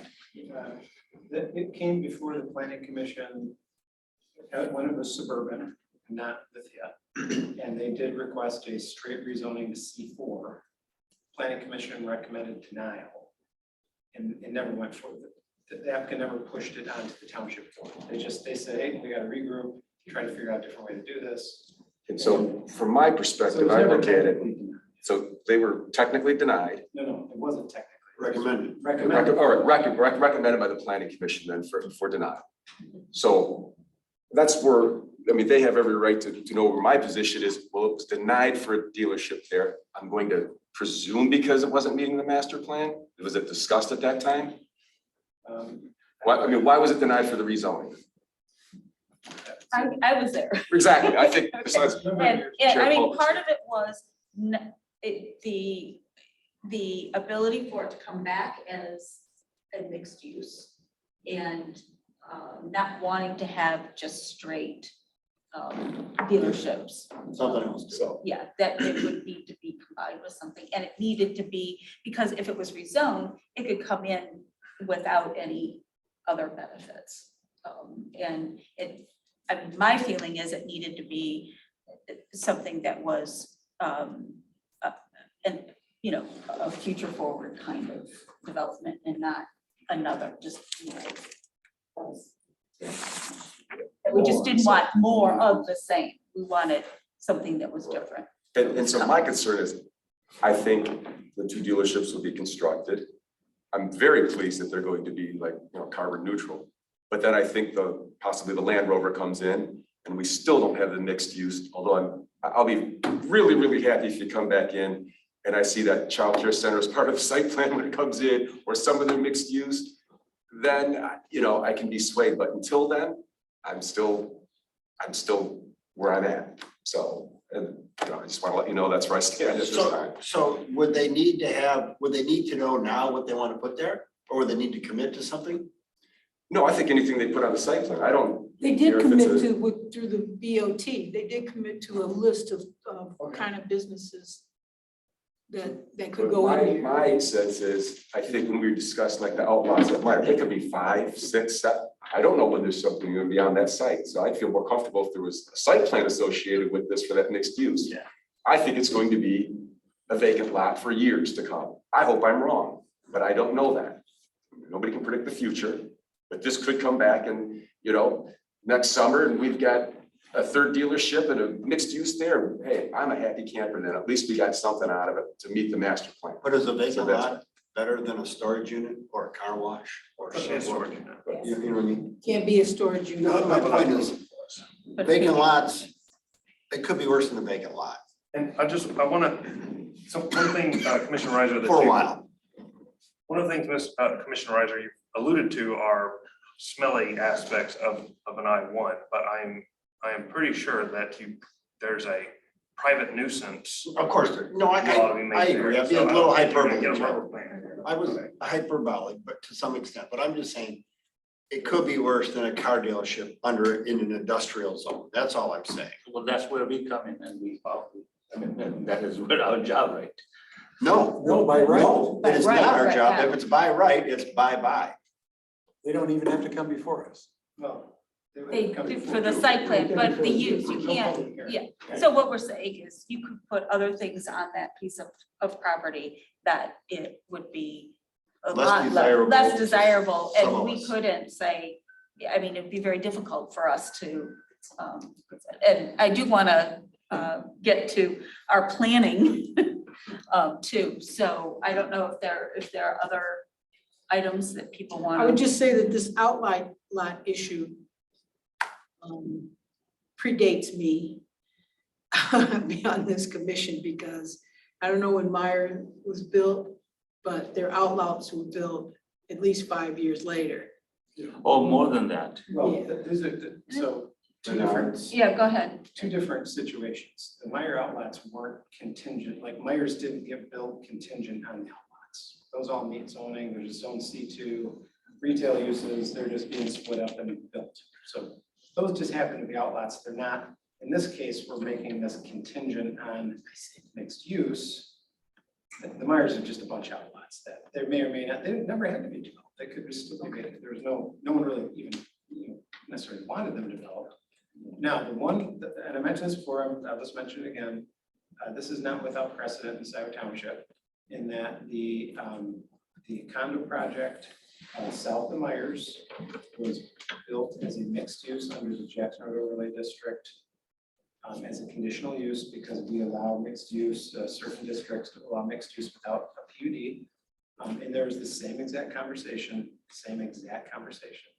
about this truly isn't a mixed use because those two lots are vacant and we don't know what's going to happen to them.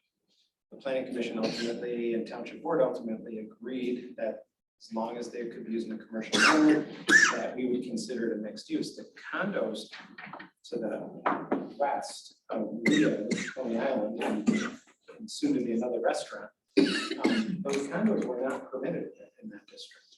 That whole property south of Myers was in commercial. And so the developer came in with this mixed use idea, wanted to put in a multifamily. We allowed them as a mixed use, not knowing what those two lots would be. Now we have Leo's Coney plus a massage place. And then south of that is going to be a new restaurant that you will be seeing on a planning commission agenda probably for the next month. So that has worked out. In that particular case, we didn't know what those lots were going to be. And 3-4 years down the road, they're both going to build, work back towards that. So. And I, comment too is I think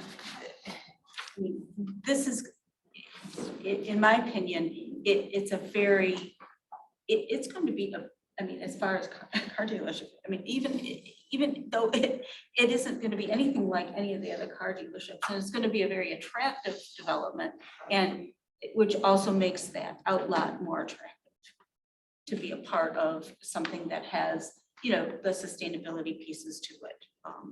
So I think that in my mind, it's not,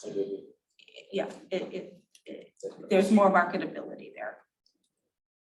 We talked to our real estate folks. I think that's what they're waiting for. They need the catalyst. I think once the dealerships start going in, they'll feel really, really good about where this goes and how Unit 4 gets developed.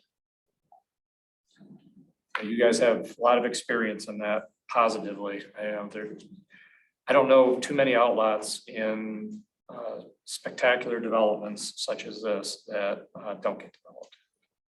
Just a matter of time. Mr. Chen was saying, well, he would feel more comfortable if the site plan had what exactly in it that would make you feel more comfortable. Can you just explain it again? I think I understood, but I still didn't. It would show to me more of a commitment if they're showing on that outlot, like they've shown like in the future that they have that third dealership there. Yeah. They're showing a site plan. They're coming forward with it as they're developing those two dealerships that were under consideration that, hey, we've got a daycare center, we've got residential, we've got something there that's part of this as a mixed use, that's part of this proposal. I feel way more comfortable. So if they say a daycare, then it has to be a daycare? No, it doesn't have to be. It doesn't have daycare. I'm using that because they're listing that as something that they But have. it can be, okay. But then if it can be anything else, then it can become a plastic factory too, right? Or that. The BOT has already limited the uses they want to see in there. No storage, so no, they can't go in there. So can we then to carry to further extend his discussion, as I plan, and then also have certain types of businesses in that plan, like whatever the number, it doesn't have to be a short list, it can be a reasonable list, but no plastic plant giving us pollutants, but like 20 businesses. She might have some input. So Because in speaking with the developer this morning, again, to be able to reiterate confidently to you that we are talking about probably very high-end type developments. So could it be a medical center? Could it be the daycare that we end up ending with? Is it a small boutique hotel? I mean, there's lots of options out there, but until we get some steel coming out of the ground, it is really hard for prospective developers who are going to develop that outlet to even understand where does my driveway come in? Where do these things happen? We can show them on a site plan, but it's still really hard to see what kind of a development and what a high-end development this is gonna be. So I think we're gonna attract a really great clientele to come in and develop that outlot. And our developers are very confident that once that steel starts going up, there will be many inquiries about being part of this project. And because you've got Mercedes-Benz, Jaguar, Land Rover, and BMW, you're not gonna wanna put something in that's gonna upset that customer. Well, I mean, I think we would want to have. Come forward with their vision and their appearance. Yeah, I think that, we want to have something that fits the community and is a benefit to what would happen. I mean, in my mind, I'd love to see a boutique hotel end up in a place like that. Or again, is it a daycare? To Chairman Culbertson, I mean, it's been a long time since I've had kids in daycare, but I remember that like yesterday, what a challenge that is to find great daycare, that's convenient to where you work and live. Can I ask you a question? The sports complex, what's that about? I don't know much about it. So, this is Brian Crawford with NAI Farbman. I'm Ron Goldstone with NAI Farbman. We're working on the outline. Go ahead, Brian. Yeah, I mean, you step up, guys, so they can hear you Yeah. out in TV land. Okay. Just to give you some prior history, this was American Broach. This site was the former home of American Broach, which is a very dirty industrial operation. Lithia inherited a site from Suburban and now is very committed to a very modern and compliant project. So what we've done is we've attempted to attract users that are complementary to your township, one of which being a multi-use sports facility. They're proposing tennis, pickleball, indoor futsal, they call it, which is a soccer type use, and just a general training use. The building itself is not very sophisticated. It's just a high bay box, basically. So it doesn't have a lot of aesthetic appeal. But, to your point, this could be an industrial site, right?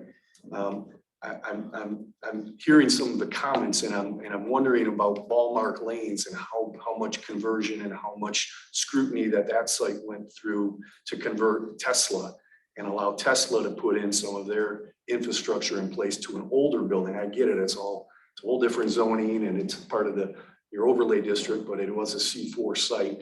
They only have, I think from memory, 4 of their charging sites in the back of the building there. And I don't even think they're open to the public. It's kind of dovetail a little bit on what Ann was saying. The parcel's approximately 20 acres. We're looking to find an outlot of about 2 or about 10%. We've had a lot of great discussions with serious candidates and they're saying, please show me this development. I'd love to be part of it. You got a chicken and egg scenario going on, which the community has been successful with in the past, where they've allowed a project to start moving forward to get the other piece involved. And that's been our biggest challenge. I mean, we started this in motion. Sadly, COVID hit and really everyone kind of, took a time out for a couple of years. And now we're back, ramping it back up. I'm extremely confident. I've been in the commercial real estate business for 37 years. I'm an executive vice president with NAI Farbman. I've structured probably 1,000 transactions. I've probably done about 30 hotel deals. I've probably traded about 30 Kmarts in the Midwest. I'm very active in that creative reuse of real estate and 20-acre parcel, 10%, 2 acres outlot, some of the highest quality auto dealerships going vertical, and you want to be their neighbor, line up. It's going to be a great project. Just to comment on the existing dealerships, I think to your point, drive-through auto mall. Okay, so there's a lot of challenges right now on Auto Mall Drive. The buildings are smaller, they're antiquated. We can't even get a Mercedes Sprinter van. You talk about the traffic from I-94 corridor. I don't know how many calls are turned away at the Mercedes dealership because they can't service a Sprinter van in that building. So now we're committing to a project where we have a very, very carbon neutral footprint, something that the township really wants to see. The older buildings will be repurposed. You guys, this is great real estate, right? But the buildings themselves are antiquated, much not unlike when you guys moved to this location here. You abandoned another facility and you built this beautiful building, which is a public forum for your discussion. So what we're trying to do is take, and by the way, we all came here in cars. So I think each one of us purchased a vehicle from an automobile dealership, but what we're trying to do is create the next step of branding for these particular brands and create an environment really where I think Lithia inherited a site that was inherently complex, residential. You had an environmentally contaminated site with American Broach, and now we're very committed to a modern project. So I think that's Keep really in mind, this is also where you purchase electric cars for sure. and service them. It's available. Thank you very much. All right. I think it's, Can I just ask a Go ahead. short question about the EV stations? So I've been reading a lot about the adapter, like Ford is going to, there've been a couple other car dealer manufacturers saying they're going to use the Tesla. What's it called? I think it's the part that sticks into the It's the vehicle. plug-in. The plug-in, yeah. Yeah. Is that what you'll be using on? Will you be using the Tesla? As We're using a company called ChargePoint. They're a national vendor and we'll be using their charging system. Again, charging networks are going to probably develop the way that pin pads did at the grocery store. So when they first came out, many of them were very, very different. Yeah. I believe. I know the IRA, the federal statute that's, gonna be giving money out for a lot of infrastructure projects as well as climate projects they're trying to move these car manufacturers to a standardized. So that's why I forget what you call it, a plug for lack of a better. Or a plug, whatever, So either a lot term of them works. are going, or there are a few of them that are, and they're all, it's happening every few weeks, are going to that Tesla standard. But right, so we need to come up, we have, there's the old motion was in the minutes. And it sounds like, it sounds like we still have for sure 2 no's and 1, 2, 3, I'm for it. And you were thinking you might change. No, You're but not. I would follow what Commissioner Chang was saying, some kind of commitment, so and then perhaps say more positive about it. I'm just trying to figure out Yeah. the shortest motion. Do you know, have you made up your mind? Oh, I have. Commissioner Heiser? All right, You'll find out. okay. Do you want to then start the motion I'm looking, is there in the minutes? there In the isn't a minutes. sample. is there a suggested motion, a sample motion, or we just kind of Or you can use the one. that was in motion the by, minutes. I see Hyde and Sharma regarding. And I see that, but I also know that there are additional benefits. Right. And we started listing them so we can add to them. Then I would want to go back to that slide. Oh, will you go back to your benefit slide, please? Can we do that? There we go.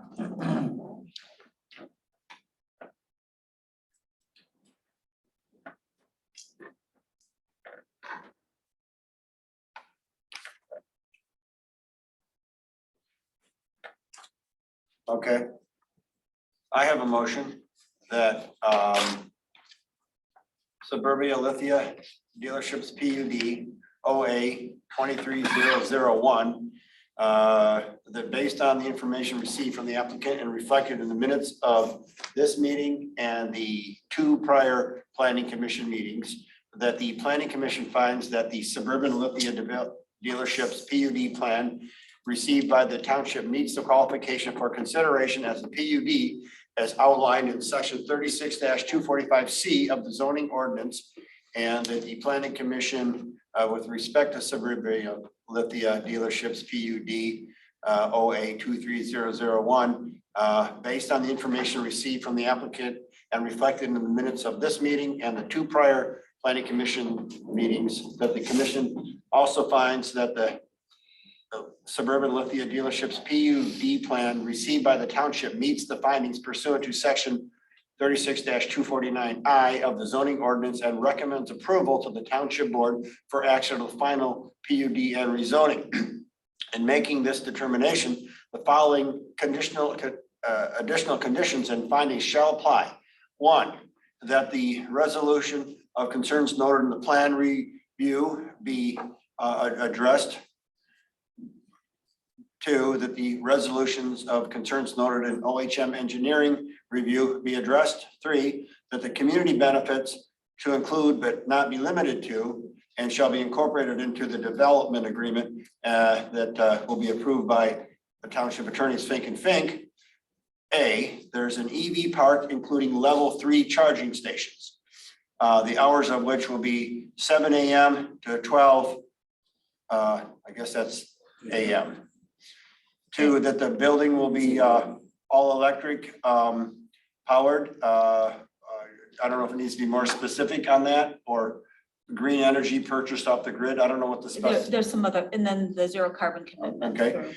And C, that there's a 0 carbon commitment through an annual reporting process to Scio Township, and that the 37% of the parcels shall be open space, which exceeds our 30% minimum. That the storm water management via low impact development and native plantings be in place. That the applicant will work with Parks, Preserves, and Pathways Director regarding the educational content as described relative to the EV park and stormwater water management. G, that the G is going to be that the applicant consider installing an AATA bus stop and work in conjunction with the AATA and the Washtenaw County Road Commission for the installation of a bus stop. I guess that was G. H would be that the applicant make a contribution towards the training and fire and rescue of EV related fires. Wasn't that correct? Is that what you were saying? EV related fires and rescue calls. That would be is that I? That was H. H, I would be that there be a contribution towards the development of a dog park, either on site or somewhere in Scio Township. Either on site or somewhere in township. It'll be up to them to work that out. J, that the developer will make a contribution towards the construction of a pedestrian crosswalk at the Jackson Road, in conjunction in consultation with the township engineer and the Washtenaw County Road Commission.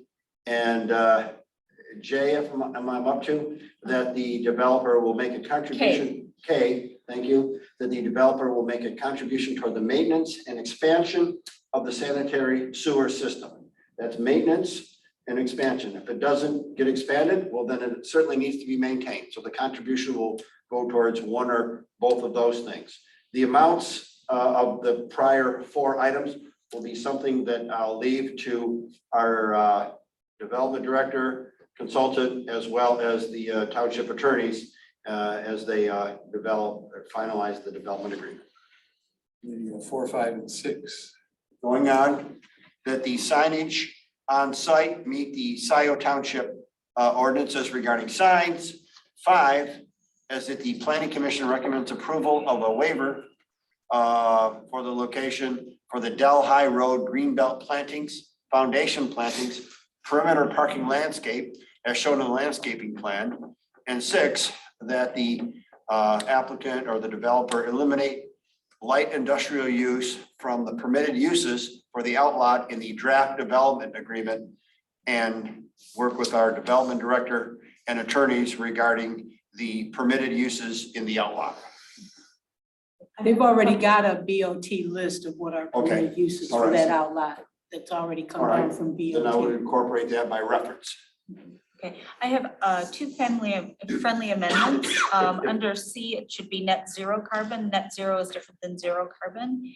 And that in number 5, the approval of a waiver of location for strike Delhi Road greenbelt plantings. It is just the, and foundation plantings. It should just be the perimeter parking landscaping. That's correct, right? I think that's, I think it got. That would be friendly to the mover, and if it's seconded, presumably to him or her. Support. Yes. When you say development director, you're talking about me? I'm talking about Doug Luan. What's your title, Doug? Planning Planning consultant. I'm used to other. Other locations. Yeah, sorry. Okay, that's a friendly, Yeah. a friendly amendment. Strike. Okay, Yeah, demote him, consultant.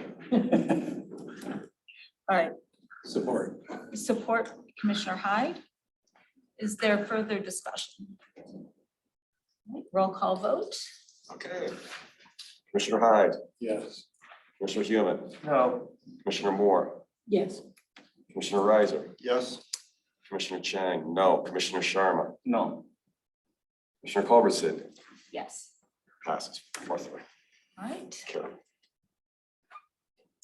Thank you very much. Thank you. Appreciate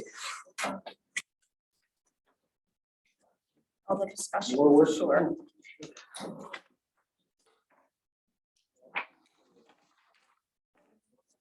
There's a request for a minute bathroom break. We'll take 2. Commissioner Calvin, I'm leaving.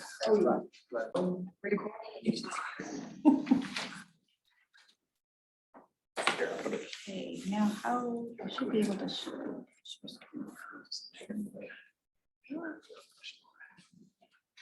Right, we're back in session at 9 o'clock.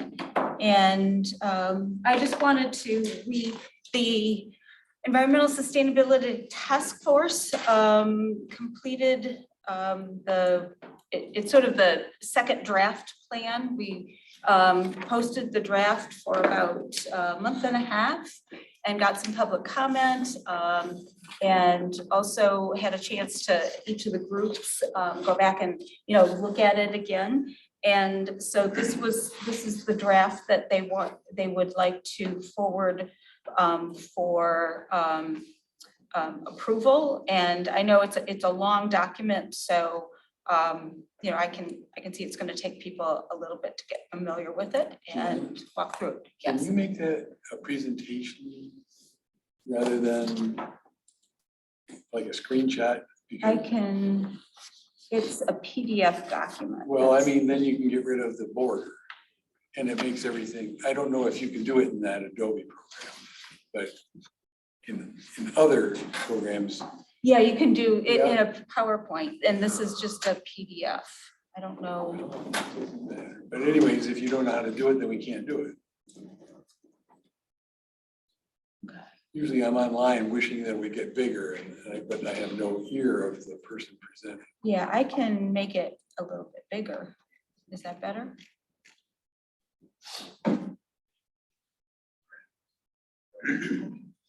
And what I wanted to do tonight is not necessarily go through the whole thing piece by piece, but I highlighted portions of it that relate to planning and kind of what our discussion is going, that the next sort of discussion that we're going to have regarding Jackson Road and so forth.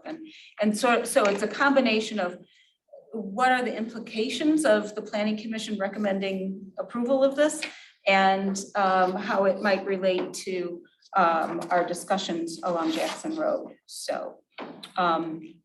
Could you just refer to a page when you're looking at something? Okay, so, yeah, oh, good. I'm on page 4.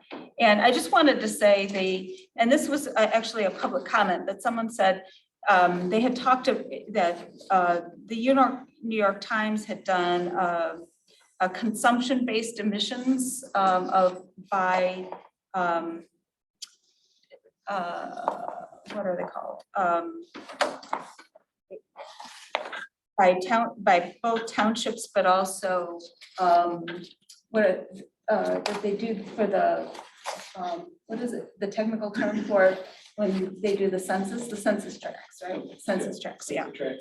Yeah, and so it was a really interesting, and this is just a clip, you can go in and they did all across the nation, and they talked about CO2 emissions and how it's related to one, density, two, access to public transit, and three, income.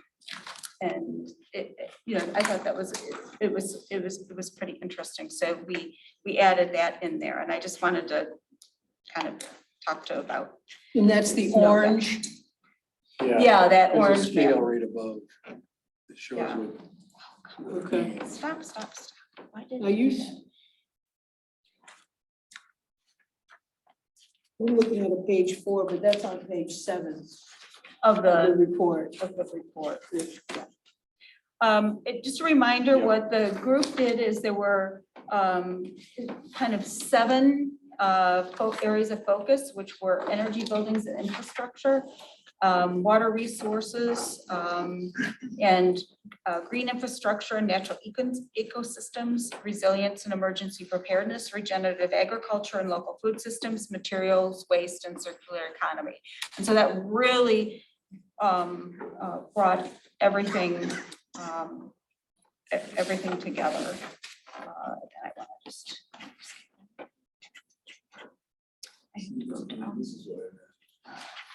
Oh, how do you do that? Well, I'm not using the Adobe, but Yeah. but in the upper right corner, you might have some 3 dots in the upper right corner. And then go to, Present. I thought that would make it, thought you would have. How about view? Go to view. Oh, instead. yeah, try view.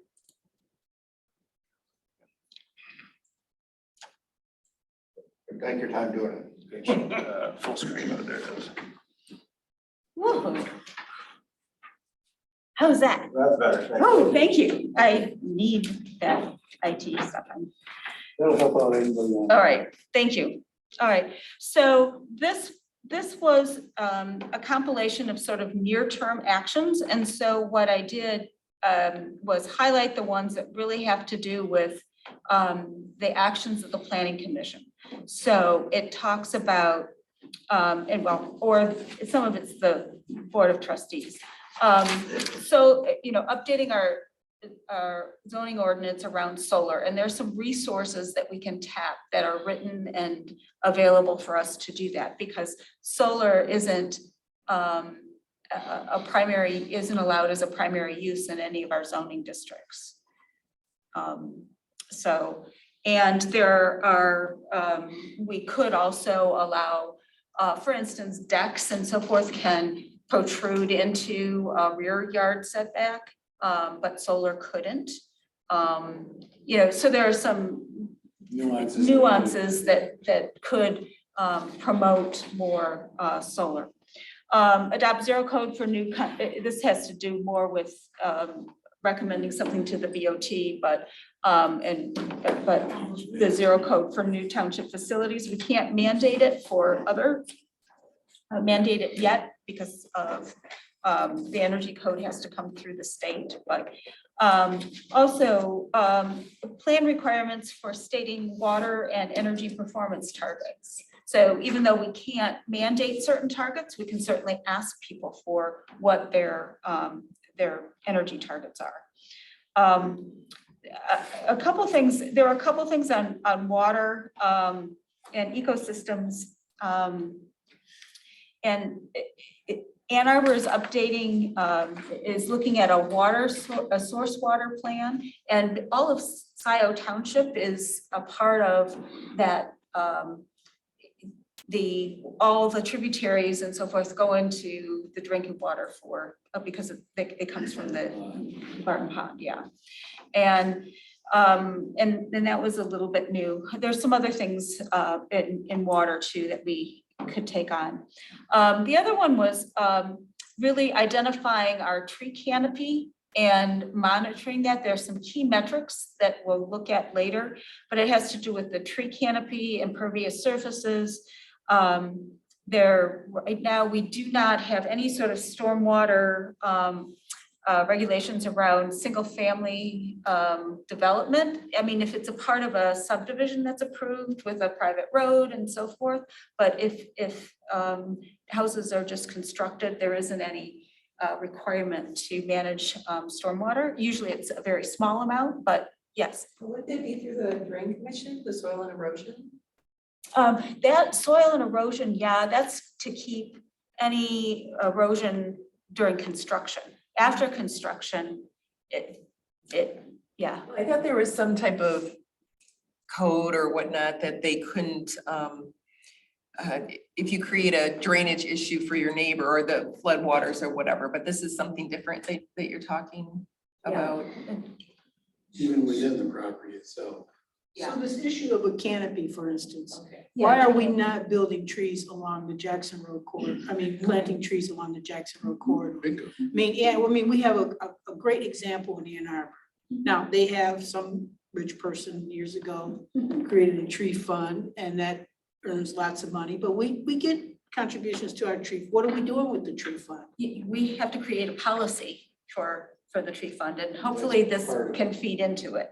So if we know where the canopy is, and it's interesting, if you go online, if the Ann Arbor went through it. Well, we would have to build a canopy on Jackson Road. because- Well, but you start one tree at a time, or no, 20 trees at a time, right? Okay. Okay. Start with a GIS Um, survey. Then we had talked a little bit about some sort of, bringing our GIS systems together. So there was more of an environmental overlay that rather than this map, that map, another map, but really looking at, something that maybe even was interactive that would show all of the environmental. Well, there's two different focuses, the planning commission focus and what we're gonna do with the Jackson Road and getting that up and running. And then, of course, there's that second part, which you're talking about in terms of sustainability piece, but we can bite off that piece. I mean, it's a lot. Instead of looking at the whole township, we could bite off and say, we're gonna focus in on this Jackson Road corridor stuff. with Right. residential and beautification, et cetera. Right? And then, the whole idea in transportation, mobility, the idea of, why is it doing that? That's weird. EV charging and bike infrastructure, updating the zoning.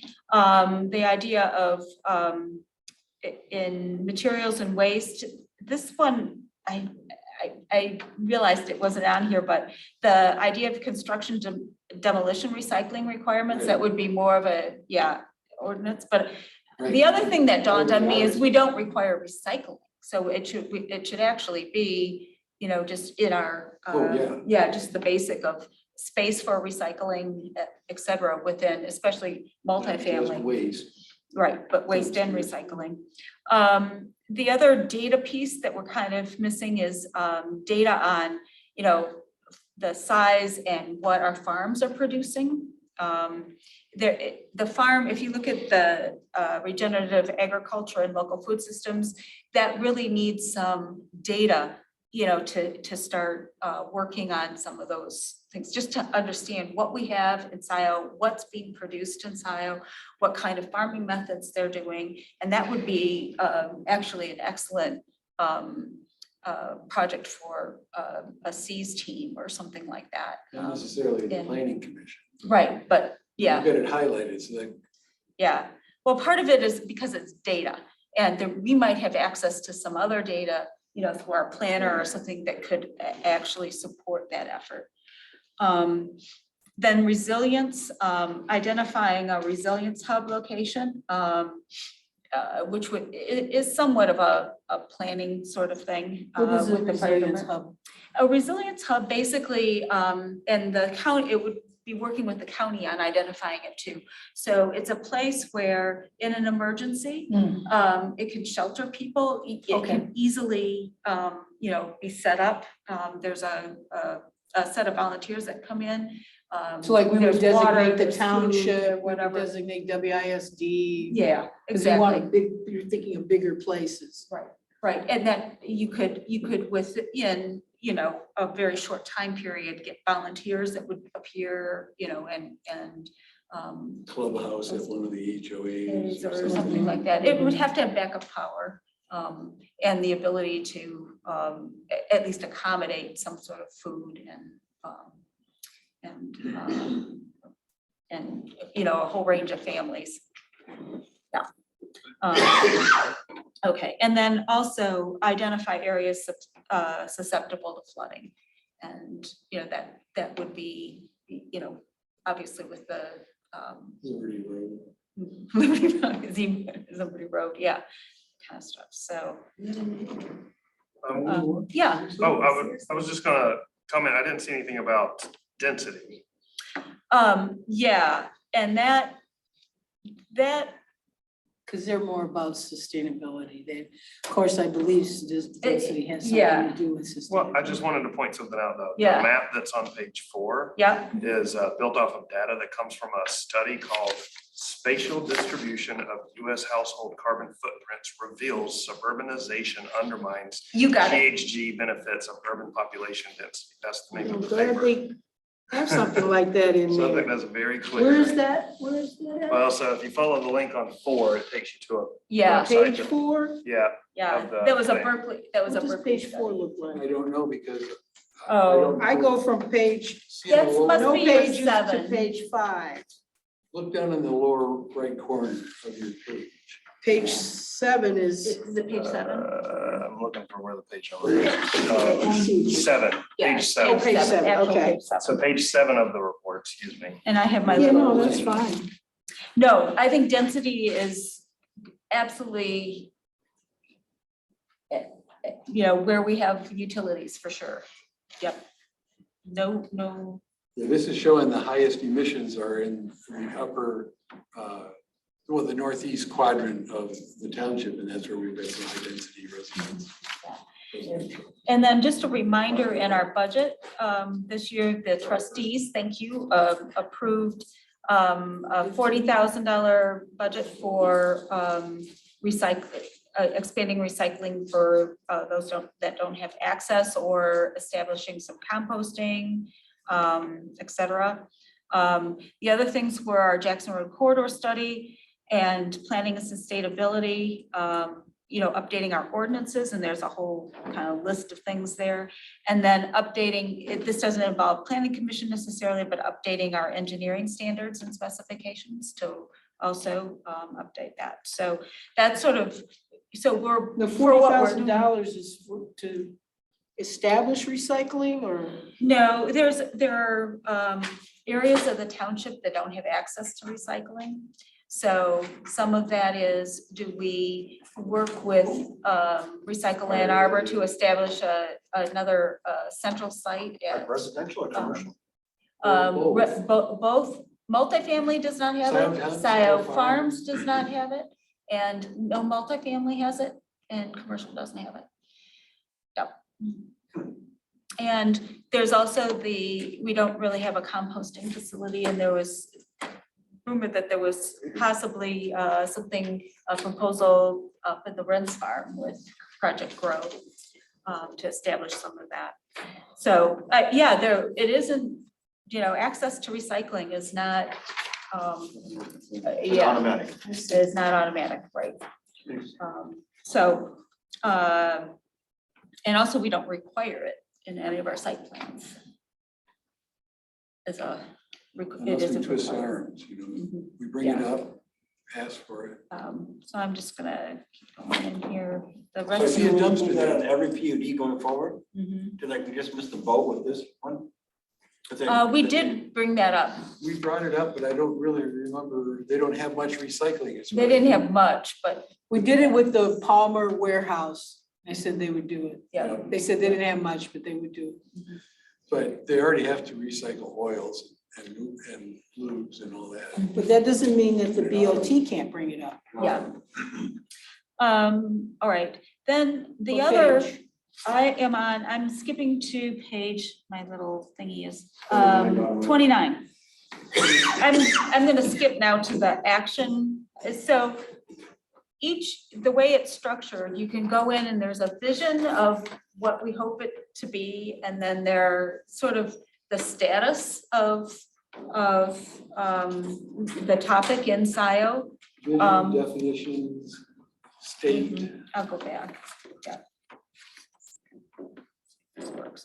So the current state of energy in buildings, I guess there are a couple observations here. If you look at up here, it talks about how 60% of our floor area and about almost 45, maybe 42% of our emissions come from single family residences. And this is just done by taking the average greenhouse gas or energy consumption and greenhouse gas emissions by certain building types. And we got the assessor's data and kind of mapped that out. So Scio Township right now only has less than 1% multifamily, 11% industrial, and it's hard to estimate industrial emissions because they have processing emissions sometimes that aren't counted. And then we have 29% is commercial and 60% is single family. So what that tells us is if we're going to make progress, it's really through our community. It's through our residents. So the whole community engagement and working with residents to make changes in their energy use, in their how they use materials, all of those things. It really, in Scio, it's going to get down to you and me. So how And do globally. so what is it, single family residences create the most emissions, and how do they create the most? I mean, what are the areas that they create the most? Yeah, in their buildings. So if you look at, this is looking at energy in buildings. So if you take all the floor area of all the buildings in Scio Township, and we did that by getting the assessor's data that says, the square footages of all the buildings. And the assessor's data also assigns a use, which you have to check because oftentimes the zoning use is different than the actual use. And then there are standards for the average emissions for this type of building or this type of building. And if you multiply those together, that's how you kind of come up with where the majority of the emissions come from by square footage. Taking average. Yeah, it's taking averages. But I and mean, what saying- is it? It's not a floor. So what is it that in the house, Oh, in the single family houses that causes the emissions? Emissions, it's Gas gas, electric, yep. and electric? For sure, because of the source. And also. And your the commute, right? transportation. Yeah. That's kind of tracked other places. That's not in the building. Yeah, that's not. in the She was building. separating everything out and talking only buildings in this first group. This is Yeah. only, I'm sorry. This is only buildings. This is buildings. Right now, I mean, there's different groups handling different aspects. So this is just talking about, because now, and the other thing that's really important, this is what brings up the importance of the net zero carbon commitments that we can get from our our developers, is all of the emissions that every new building that we approve, we're adding legacy emissions if it's not all electric. Because fossil fuels, the amount of greenhouse gas emissions that fossil fuels emit is huge compared to a renewable energy source of electricity, which we don't have in Michigan yet with DTE. Isn't the size of the building also, I mean, I see, Oh, yeah. there's plans to go through 3,000, 6,000 square foot house. The larger it is, the more resources, and then depending on the habit or the lifestyle of the family. Yeah, absolutely. That's why she uses the average and multiplies it by the Square square footage. footage. Okay. For the So it takes emissions. into Oh, but you can't say to a builder, you can only build so much. However, we have in our zoning ordinance, minimum dwelling unit sizes. How about that? And minimum apartment Meaning you sizes. can't build smaller than the amount that we've already set. So why not? Why can't they I think build it's smaller? 1,200 square feet, so So shouldn't they? So we can turn that around to say maximum. Or something. You gotta be careful. You can take the minimums off. You can take the And, minimums you know, off. there's tiny homes and Right. they're Yeah, turning them sure. down because the building codes and And the these people are zoning trying to do codes. the right thing and, yeah. Yep, Right, so yep, so we have that. Yeah, it's interesting. So, I'm, that's typical of all building codes. well, I mean, all especially in ordinances. suburbs. Yeah. Yeah. Okay, so then Here's your strong Then there's a points. metrics be, you know, the number of new building developments that are all electric and how many of those are net zero. The number of, and this is indirectly why I did the residential solar installations and commercial solar installations and community solar installations, because we can make those easier. Or in the community solar, we also need the state to pass some legislation to be able to do that. Right. But through our ordinances, we can at least make it easier for people to Go solar. go solar. So Yes. of go all ahead. the streetlights we have, only 5 are LED. Yeah, yeah, How many streetlights do we have? we have 7. Municipal, I mean, Yeah. throughout the township? We have 7 streetlights. I mean, We get billed for 7 In Walnut streetlights. Ridge? I have some, and on my sub. I don't know if, no, I don't think we're paying for those. No, I'm not saying you are. Right. Yeah, but You we just are said- paying for, there are 2 that aren't LED that are. That's a it's good off thing of we don't Miller have all Road. those But anyway, yeah, we're only paying for 7 streetlights. So she's talking about that are township owned. That are, Okay. or, yeah, the township is Paid for. paying for. But they're probably, obviously, they're saying that there's streetlights within HOAs. Right, which may not be LED. Yeah. Let me just- So maybe that number 5. We don't have any should be- streetlights on my street. And there are 2 things, there's dark sky Oh, we like issues it. and, It's the moon. energy issues with lighting. And we have a lot of, streetlights in subdivisions and so forth that before we changed our lighting that are Subdivision not dark living. sky. Okay, transportation.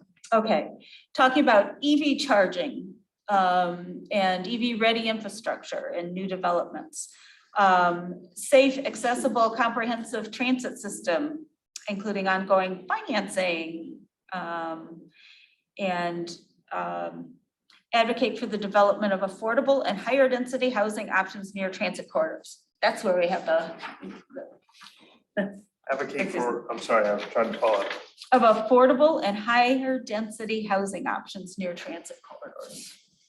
I'm looking for where this is. It Number is what? 2.3 under transit. Advocate for development of affordable and higher density housing options near transit corridors. So this is the problem with density. It's more people. And one of the ideas in my reading is that we don't have sufficient amount of natural resources to support more and more and more and more and more and more and more people. So I get it. I get the idea about planning density in certain, you know, having it along the Jackson Road corridor and that. But, you know, I mean, these are, I just want to say that when we start talking about how wonderful density is. In appropriate places. You can say in appropriate places. Yeah, I go would, ahead. I would Yeah, argue yeah. that density is better if you can fit 150 units in I don't know, a city block as opposed to an entire 40-acre farm, or well, I guess more than that, then. Well, that presupposes that more and more and more and more people are what we want. Well, the demand is there. I mean, I think they're coming. And way we've got And it if all we set don't up, have they're an gonna be apartment, building they all go single-family somewhere else. houses. If we don't have apartments from the movement, they go somewhere else, like they go Coming to somewhere us else and now. say, hey, we've got this farmland here. Let's do a PUD that will give you some EV chargers and we're gonna build another suburb. I just think that that's something to keep in, you know. Yeah, you voted no on it. Yes, that's right. I will. No, you already did, Heritage Woods. So with the affordable, I do watch a lot of planning commission meetings, but every developer that comes up, and I think Crossroads, Crosswinds, I don't know what, cross something, they changed it again. Well, they said, all electric, this is gonna cost us more money to build. And so they're gonna get that money back from the people that are renting from those multi-unit density, and so how is that going to be affordable? Plus, if we're going to have multi-family on Jackson, we need to have retail to support them, grocery stores. I mean, unless we all want to just shop at Meijer. Right, more. I mean, just, like in a city, and is that what we want? Do we want Jackson Road to be a city? Or Scio to be a city and the rest? Or part of it. Or part of it? Well, there's the Jackson Road corridor that we don't mind density, and we do want more residential to offset all this commercial. Okay, so, I mean, I was in a meeting recently where I talked to a developer about some property they own along Jackson Road. That wasn't the topic of conversation at this particular meeting, but knowing that they own this other part, I was like, well, we're interested in residential, And in that section, they would be right next to, across the street from Myers and some what, but it's a start. It's a start, and because we're always reacting. Part of our problem is we're always reacting to development. And sometimes when you sit down in these other meetings with developers, you can kind of send, give them an idea of what the township is looking for as well. So, I mean, we have these parcels all along Jackson with all these old factories and, all that stuff. We can start targeting these areas and saying, this is kind of what we would like to see. Correct. Well, going back to the affordable though. So what is affordable? And then the type of building materials and whatnot. We have an ordinance that says affordable is 60% of Scio median income. I think that's not an ordinance. It's a policy. Yeah, it's not a Well, sentence. It's not an ordinance? Yeah, it's a policy for, I don't know if A rebate on taxes or some sort of tax. There's a housing policy that. Okay, so like Lakestone, but Like okay, Lakestone. but all right. So there's going to be more of that? It's gonna be more of that I'm where? just asking Yeah, questions. So I don't. affordability, and this is, I think, a concept that we could piggyback on. So if there were, because there are, right now with the Inflation Reduction Act, there are, for multifamily, you can, there are per unit, if you meet certain energy standards, there are per unit rebates that you get as a developer. And if you make them energy efficient, you can get tax deductions of up to, I think it's $5 a square foot. So there, you can, if you align if we have certain incentives that line up with those, and affordability comes in, you get more incentives if you also make them affordable. And I think the federal standard for affordable might be, I forget what, it might be a little different than the 60%, but if we can align our incentives with those as far as, density bonuses, and we're talking in the sewer district, not elsewhere, with density bonuses and so forth, there might be a way of making it much more, more affordable. And then if they do meet the affordable housing there's also the tax, the property tax piece that Scio puts in. So there may be ways that we could really encourage, affordable, all-electric, and Ann Arbor's looking at trying to do, whether they'll be successful or not in requiring all-electric, or they're looking at maybe possibly charging extra for gas hookups or that type of thing. For new development? For new development. You can, and there have been the Pennsylvania housing, it's like our MISTA, only in Pennsylvania. They've started doing, incentivizing all electric developments, and they've actually now started, it's been their third year, they're actually starting to see them be less expensive than traditional gas. And part of it has to do with the builders understanding how to build them so that they're tighter, more energy efficient buildings. And also they're lining up their suppliers so that they're buying in the quantities and have those relationships, ongoing relationships with the mechanical, especially, with ERVs and so forth. So it's one of those, we're in a period of transition, but it's starting to happen that electric is becoming less expensive. And it'll be interesting. The home builders When are. you say electric, you mean solar? All electric, No, all electric. Electric heating, electric cooling. So all your utilities are running off of electricity rather than gas. And what happens during a power outage? Same thing. Same thing that happens. Unless. Well, no, if I have a power outage for 6 days, I can turn on my gas stove and my gas fireplace, which I don't really use You'd have very to have often. a generator under this system. You'd have to- Backup generator. It would be Or mandated for battery. you to have a whole multi-unit building generator, because what are these people gonna do if it's in the middle of winter and we don't have power? So like for Heritage, They have the senior citizen high Only- rise, they're gonna have a gas backup. Yeah, but that's only for the I'm giving you an yeah, idea. no, how- I understand that, but what about the rest? That's what I'm talking about. I keep asking this question, and I haven't Well, I'm got an answer telling you, yet. either if you own a home or you own a townhouse, you gotta get a generator. If you, like this senior citizen, their idea is to have a gas backup. Yes, Like that's, my home, I have a gas backup generator. okay, what about a multi-unit house or development, I mean, apartments? Yes. Same thing. So would that be a requirement of the developer to make sure that's in place? I don't think so.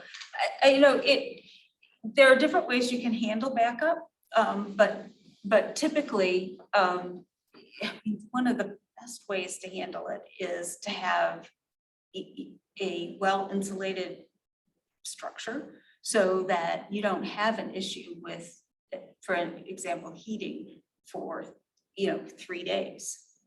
And that's one of the things, that's one of the benefits of improving the envelope of it. Because there are buildings that are in, Northern Europe, passive house buildings, they don't even use a furnace.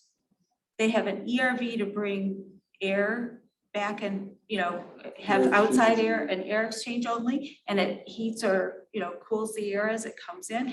They don't even have a furnace. And then all you need is a pretty small solar battery to be able to continue charging. If you talk to the people who had batteries over the power outage in Ann Arbor, they were able to manage the power outage with their batteries. So. I don't think the solar's strong enough to do generator backup, the solar yet, but. Well, the batteries. Like for it's me, the I have a battery fireplace, storage. so I complement with burning With wood when, I've never run out of power, so I don't, but I do that now. How do you get away with that? With what? No, you said you haven't been out of power yet. Lucky. Lucky. Okay. Yeah, but But I was just wanted to say about this housing density thing too. I'm on the, thanks to our chairperson, I'm on the Western Washtenaw County Regional Advisory Group. That's what it's called now. Yeah, and it's a Chelsea, Dexter, Townships, whatever, and Faith in Action, several different kinds of folks. And one of the topics of conversation is transportation, another topic of conversation is housing and affordable housing. And I just wanted to say that new development over on Dan Hoey in Dexter, they're already having problems.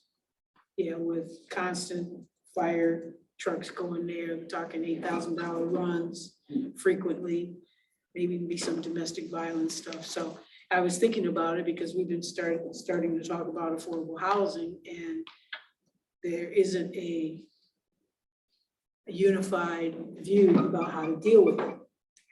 So do we evict people? Yes, I'm trying to say there are issues that go along with at least low income affordable housing. Not that rich people don't have domestic violence problems.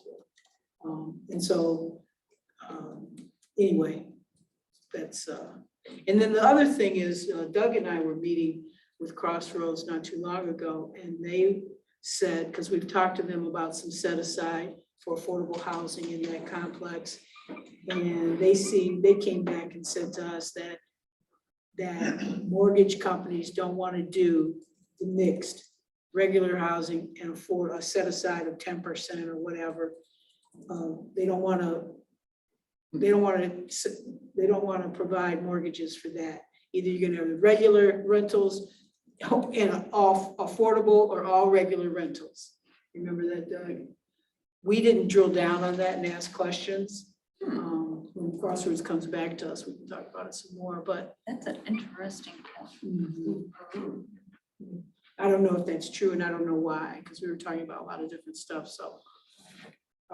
That may be a barrier or a confinement of our development of affordable housing inside Township. But basically, your position, your knowledge says that as we go more and more all electric, it will become more economical, whether we want to call it affordable housing or not. It will become more economical than regular gas. But if you don't make the buildings more efficient, we won't get there. The buildings have to be made more efficient. Because if you just do total up your KBTUs for electric and gas use and translate that to electricity, you pay more. So you have to make them more efficient. And hopefully by next year, we'll have the new energy code too, which will help. But as Lithia found, they had to design above the next energy code to kind of meet some of their targets. So, yeah, it's interesting. It's getting to be going on 10. And I do want to get to, so it's primarily around EV charging, and then also, creating that the transit corridors for multimodal transportation and encouraging, making it more convenient and having more of our work housing around public transportation. So it's possible for people to use. How are we going to get reduced vehicle miles when our transportation millage focuses on moving people up and down the corridor? The vehicle miles traveled are, so if you put 2 people in a car, it's less miles because you're not doubling that. So if you put a bunch of people in a bus, it's even less miles traveled. Absolutely. And if you but right now, our whole millage goes to the Jackson Road corridor up and down. And I'm not saying there's something wrong about that, but in terms, yes, but in terms of Yeah. planning being able to and do what we the- do, how can we reduce miles when we don't even, we're Have not even access. factoring that in, that's correct. Right. I mean, Scio Farms has access, Liberty. Jeff's neighborhood has access, because Wow. they're along the corridor.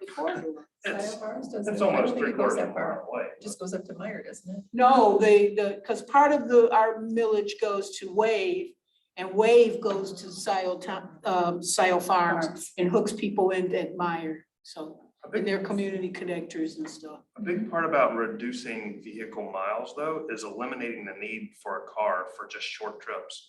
Like, it's a 3-mile journey to the nearest grocery store from my house. That's to Meyer. I can either take the Wave bus, which is, you know, basically penalizing myself when I have to have a vehicle anyway to live here. Or even like going to eat or going to a coffee shop or anything that like people do in their day-to-day lives. Right. If you can get there without a car, No, I understand the In a way that's concept, I'm just saying, convenient. how can you do that? For you can get on the bus. Most people who live in Scio Township don't live along the corridor. right? Well, I mean, even people that live on the bus, like in my neighborhood, very few people take it. It is young people that don't have vehicles, and it is Lakestone that, you know, is a lower income area. And it seems to me that most of the people taking the bus only do so because that's the only option they have. They don't have a personal vehicle. Or yuppies in our neighborhood take it. And the east side of the township is the densest, where Mr. Reiser and I live, Chris so and I take were the right. bus all the time. Yeah, and I- Does that come down That's- Liberty? Yes, it does. Yeah, Down Scio Liberty, Church Scio and Church, Liberty. Down Oh, Scio so it Church. comes out Liberty and Scio Church or vice versa? Yep. And it Oh, gets. good. And that's fair the amount of point use. of density along the transit lines. You build the density along Jackson, hopefully you're going to start taking it down to, whether it's to Meyer or to downtown Ann Arbor. Yeah, I technically have exactly a mile to AATA stop from my house, which is walkable, but you know, It's it still takes time. It's a hike. It takes time. And I was Then doing it carry your before groceries COVID. back. All right, and then just, we can kind of go through, I want to hit the, going too fast. The other thing, just the water protection piece. I think it sounds like from Resilient Washtenaw that the Water Resources is gonna update some of their standards. And I think, you know, us making sure that we look at those, and if there's any way, right now, we should probably look at when it's triggered to update existing building standards. That's a real, it's almost an all or nothing right now, right? At a certain point, you have to update your stormwater. And maybe there's a way that we can do, you know, some sort of stepping, so it's not an all or nothing prospect, but yeah, there's some improvements. There's already a bit of stepping with the planning commission. Pretty much. There already is, there's some nuance that has that. But the idea is to, you know, looking at that, and also there, an interesting thing that, and this had to do with Livingston County pretty recently did a whole gravel road capacity analysis that was really, it was interesting because, you know, what were the issues? We have a lot of gravel roads, and just and a lot of the gravel roads also have storm water issues.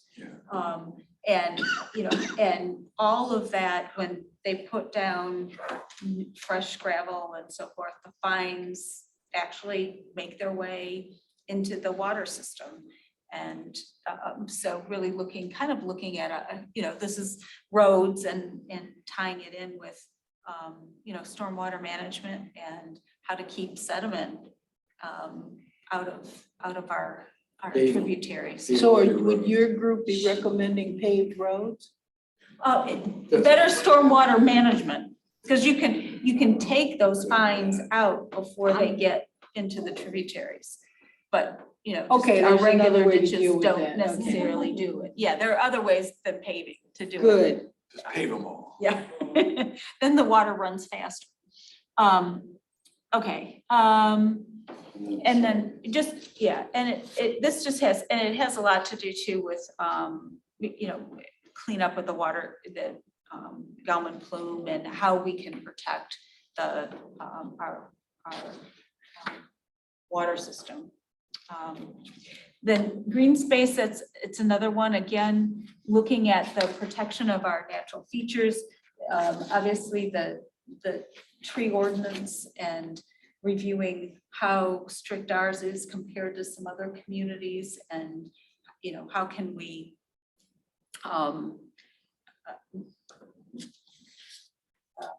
minimize the cutting down of, especially the larger trees, because it takes so long to get that carbon impact. And we can, now they have done studies where you can actually measure the carbon impact. And that, I think, could be used in looking at the ordinance too, because that's another, it's not just size of tree, but it's all of the carbon that's been stored in the trees. And so that might be another element to take into account with Yeah, the I tree think that's the direction preservation. we're gonna have to go based on the Canton Township lawsuit that they lost. Yeah. They have a different way to come up with the value for trees, because that's what Canton Township lost on. On the cost, or, yeah, A blanket number for each tree for tree replacement. Okay. And Takings. Yeah, they have some loss big time on that particular issue. right, so, Which is common in almost every zoning, every woodland zoning ordinance in the state of Michigan. right. And Everyone's gonna be scrambling. going to be scrambling, so we're gonna have to do that sooner than later, right? And somebody's gonna hit on the right way to evaluate it, and then everybody's gonna have to jump on it. And then it was, all of you guys should take a look at, in SEMCOG, there's something called the Green Dashboard. And it has, I think, really good metrics. But when we were looking at some of them, we're not sure that they were as accurate as they could be, probably for Scio Township, but it wouldn't be hard for us to verify some of those things. So it talked about, so part of it is a metric of our productive agricultural land. So we should be measuring that, and it should be one of the metrics that we don't want to lose our high production agricultural land. Well, I got a bumper crop of strawberries this year. We have a bowl of strawberries every day, so I welcome people to come out and pick some strawberries. Oh, man. I thought about it, Then sort of like permanent conservation, you know, that we've got, the tree canopy coverage. We have so many good things going for us in Scio, and, you know, kind of tracking these measurements, you know, impervious surfaces, wetlands. This one was sort of interesting. They said that we had almost 2,000 acres of wetlands, but we had like 4,000 acres that could be, that had the potential for restoration. And that didn't, I don't know if it was historic. This is SEMCOG. This is SEMCOG thing. So, but these are good metrics. It's just a matter of how do we make sure we know where we are, and then be able to, you know, continue to measure those. And for instance, the conservation space doesn't take into account all the PUD open space that, you know, technically that's conserved because they can't make an impact on it. And Yeah. I'll just mention, generally speaking, there have been so few significant wetlands impacted by development in the last 30 years in Scio Township. There just, for one thing, there's not that many significant wetlands except in the southwest corner of the township. That, in any event, this has not historically been a big problem in the township. And we do have a wetland ordinance, but developers have kind of learned generally to stay out of wetlands to the greatest extent. Now, maybe there's some additional wetland buffering and things like that that can improve the quality. But I'd like to see how they came up with. Yeah, that was, 4,500. so I thought they were really good statistics and, but Where? yeah, Maybe they have a don't know the map. township like we know the township. Maybe they have So a how- map. These statistics that SEMCOG uses are based on aerial photography. They are. And they're not field checked, and Mhm. so they're a little questionable. Yeah, and then this one was also very interesting, is, the pros plan talked about, we have access to we have a lot of parkland per capita, if you will, a lot of parks and preserves per capita, more than many communities do. But what was interesting is the number of households that actually have walkable access to parks. And this gets into the whole Jackson corridor piece Yeah. and the southeast piece of if we're gonna increase multifamily and the majority of our folks live south of 94 and our major parks resources are north of 94 and we have no multimodal access across 94. No, but we get to drive to the parcels and not park because there's no parking lot and then walk through some of them maybe. So we got that going for us. Yeah, and when you Right. when you say parks, Preserves, I think parks. they're preserves, they're not really parks, because parks to me are like softball diamonds and, playground areas for kids. I don't, other than inside the HOAs, I don't see any of those types of parks. The rest of them are just parking lots to get into a preserve. So is that what they mean by parks in Scio? A park preserves with trails would count As a park? as, a recreation. It's passive recreation, but it still Okay. counts as recreation. You But get a up and walk preserve- around, no Yeah. sitting on a swing. But a preserve that didn't have a trail wouldn't be considered for recreation. That's sort of Not the considered definition. sedentary parks around here. We're getting a little punchy. The parks for the birds, yeah, Right. Two different concepts, active parks and passive. passive parks. Still could be called parks. Drop your swing set in your backyard. But anyway, I thought it was really It's interesting. kid So friendly. go to that dashboard. I think it's an interesting thing. The other thing is material waste. The community compost collection, ordinance mandating recycling of demolition materials. I think ordinance of mandating recycling, period. And then the whole idea of, we have the option in Scio because the lumberjacks are doing it now. The use of urban wood, they call it urban wood. So rather than chipping it, which accelerates the carbon release, if you turn it into actual products, then the sequestered carbon. We're like always on the verge of getting it right. Close. I'm looking at that Marshall Park, the roofing on that shelter. They put no, It wasn't layered. yes. And of course, all the boards are starting to do this or do this. I mean, it was, we recycled the wood. We did that right.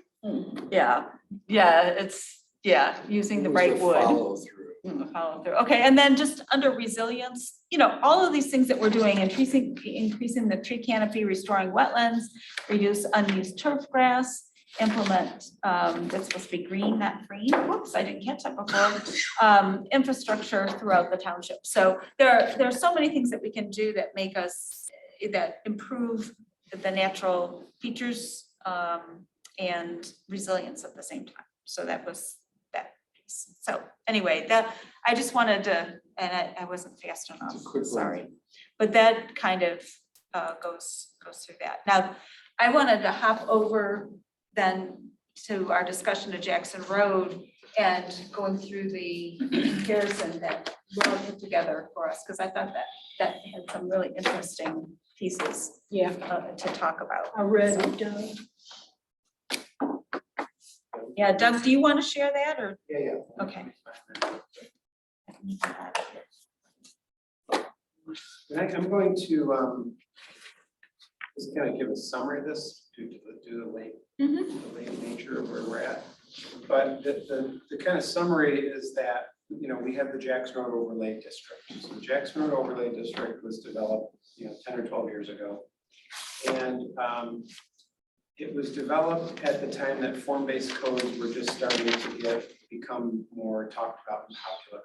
And so there were some, there was talk about doing a full form-based code on Jackson Road, but the planning commission at the time decided to do kind of a form-based light, which is kind of what the Jackson Road Overlay District is. It has some form-based ideas, but it's not a full-blown form-based code. Now, for those that might not know what a form-based code is, form-based code as opposed to a traditional zoning ordinance code, form-based code is more interested in how a facility looks and its placement on a lot, rather than what's happening inside. We're not necessarily as worried if it's a dentist's office or a restaurant or a residential facility, as long as the form of the building meets some certain parameters. You mean like pushed up against the sidewalk kind of thing? Yep, yeah. So, yes, location of the building, Where the parking is. windows, material. Parking behind it, Parking location, all of those kinds of things. Now, we do address a lot of that in the Jackson Road Overlay District. But as a point of reference, we did a little comparison since we are the planning consultants for Pittsfield Township and assisted Pittsfield Township in writing their form-based code. They have some form-based codes in various locations throughout Pittsfield Township. Laura Krebs from our office put together this memorandum dated June 22nd.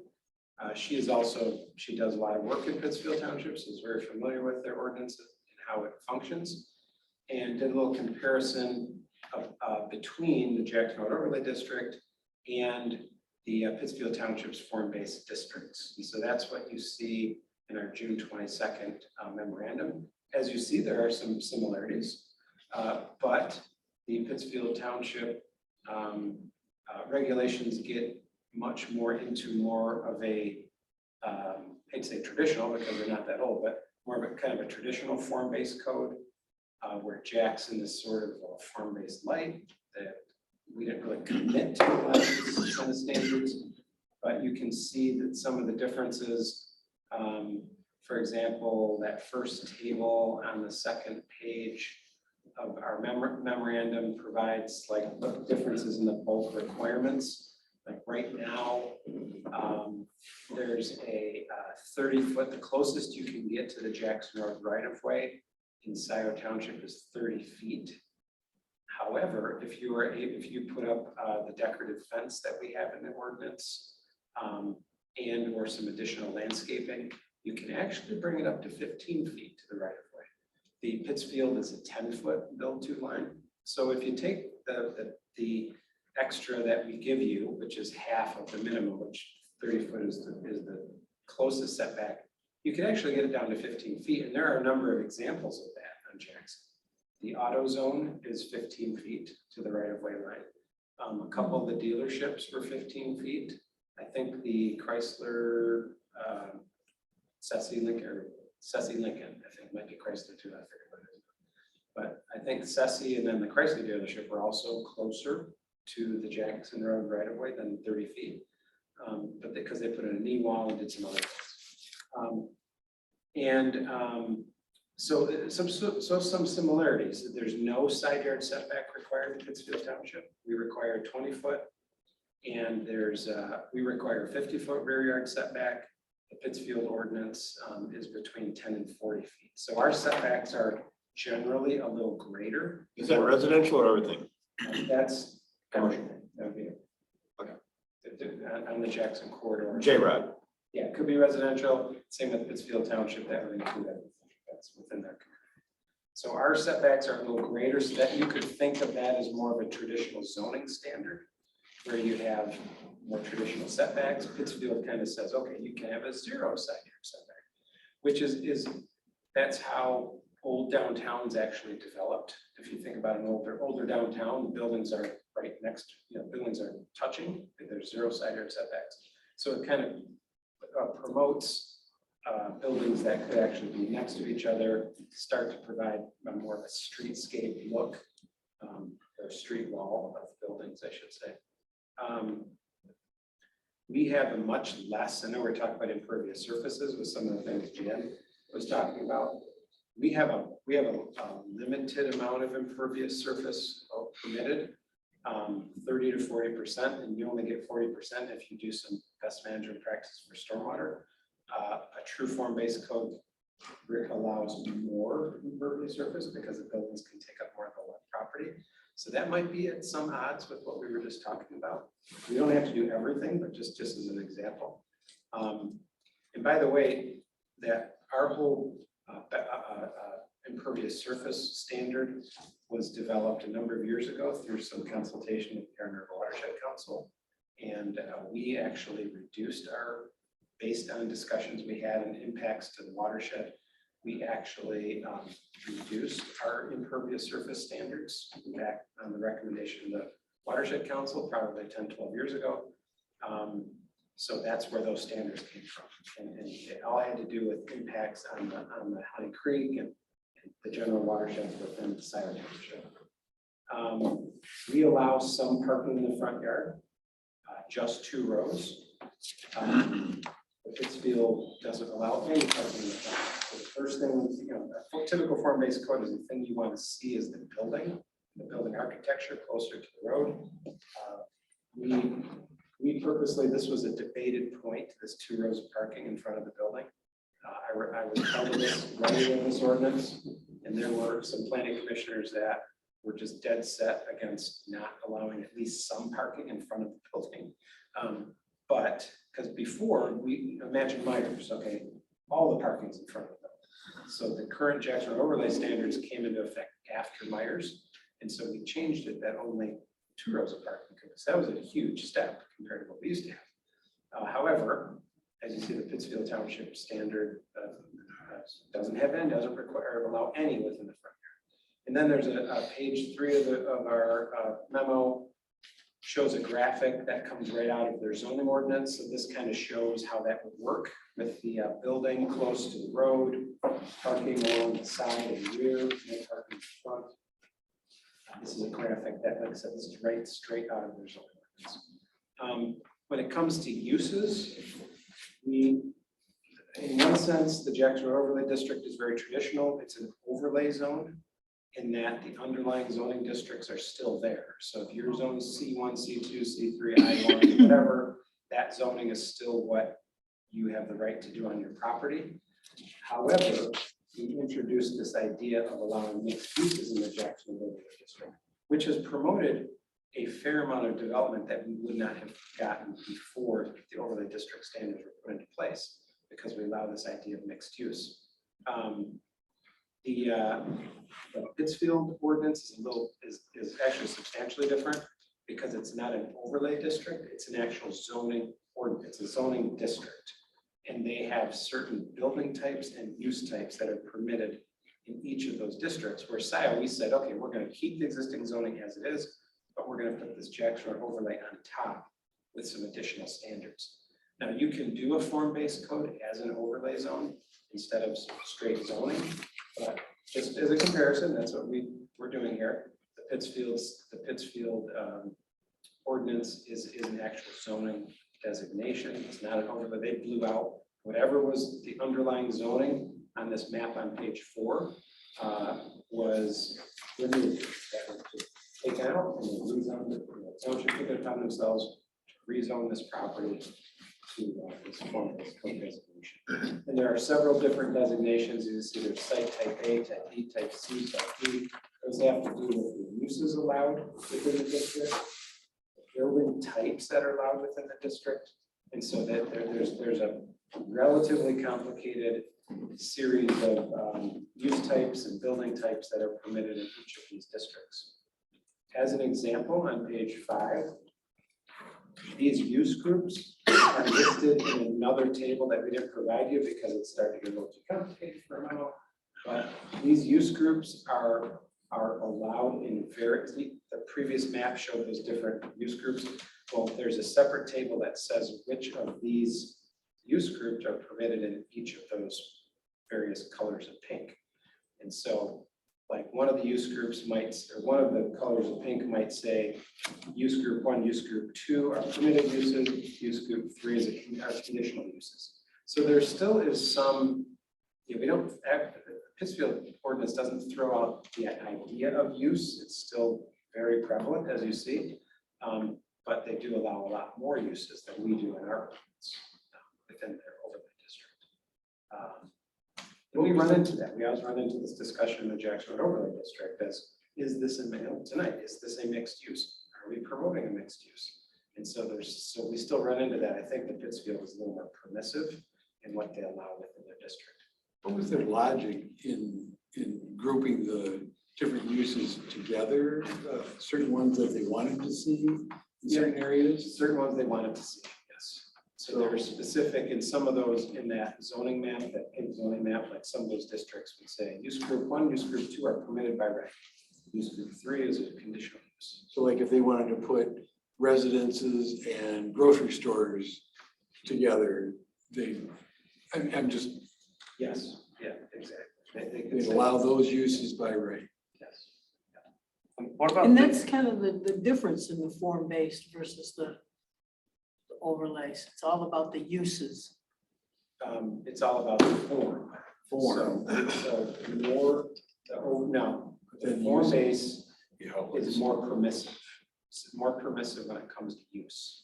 And more restrictive when it comes to how the building and site should be developed. They want to, we don't care what you do with it, make it look like this. Yes, make it look like this, make it. Do what you will, but make it look like this. Except if they put uses that are permitted and others that aren't, then you can't just do what you want. Yeah, it's not a true form-based code where you just kind of let you. Yeah. There's always some discussion. Form-based codes don't eliminate the idea of use. There's still an element of it, but they're more permissive. Are there minimum setbacks required? Like, is this 10-foot build to line front setback? That's, as I understand our current policies, it's that you can't be any closer than 30 feet from. Is theirs also 10 feet. that you can't be any closer than 10, but you could be 30 feet away if you wanted to? No, that's the max. That's the max they can be away from. They have to be no more than 10 feet. So they could build all the way up to it. Yes. Okay, gotcha. All right. Then when we get into the architectural standards, there's a lot of similarities, actually. I mean, Jan could probably describe this a little better than me, but the Jackson Road overlay and the Pittsfield form-based code have some similarities with regard to what we're looking for. There's certain percentages that you could easily tweak. These standards in Scio kick in when you have 100-foot of facade with wet width that faces a public road. The Pittsfield standard kicks in at 30 feet. So their standards kick in with a smaller building. Ours kick in with a little larger building. That's one of those dials. I like to say in zoning, there's like dials that you can turn one way or the other. And Pittsfield dialed it to 30 feet. Scio's is dialed to 100 feet. Could we change that? Sure. So I was looking at this earlier and I was like, okay, well, what is the practical benefit of that? What's the practical benefit of saying a 30-foot facade, no more than a 30-foot facade? Scale. Uninterrupted. Yeah. Yeah. You can interrupt it with a jog. Yeah, that brings more buildings into the standard that they have to follow. I know, but in terms of the design, how is that beneficial? Because you're not just going to get a Dollar General that looks like a cinder block building, because a Dollar General is not going to be 100 feet width. So Pittsfield says anything 30 feet has to meet their architectural standards. So it pulls more buildings into meeting. Like right now, our minimum is 100 feet. So if you have a building under 100 feet width, technically you have to meet architectural design standards. So that's what that means. I have a question about the rezoning you were talking about, Pittsfield did.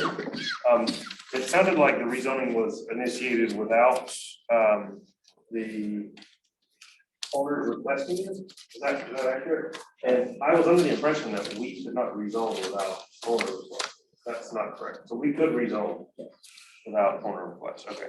Yeah, because imagine the first zoning ordinance the township ever had. The township just rezoned.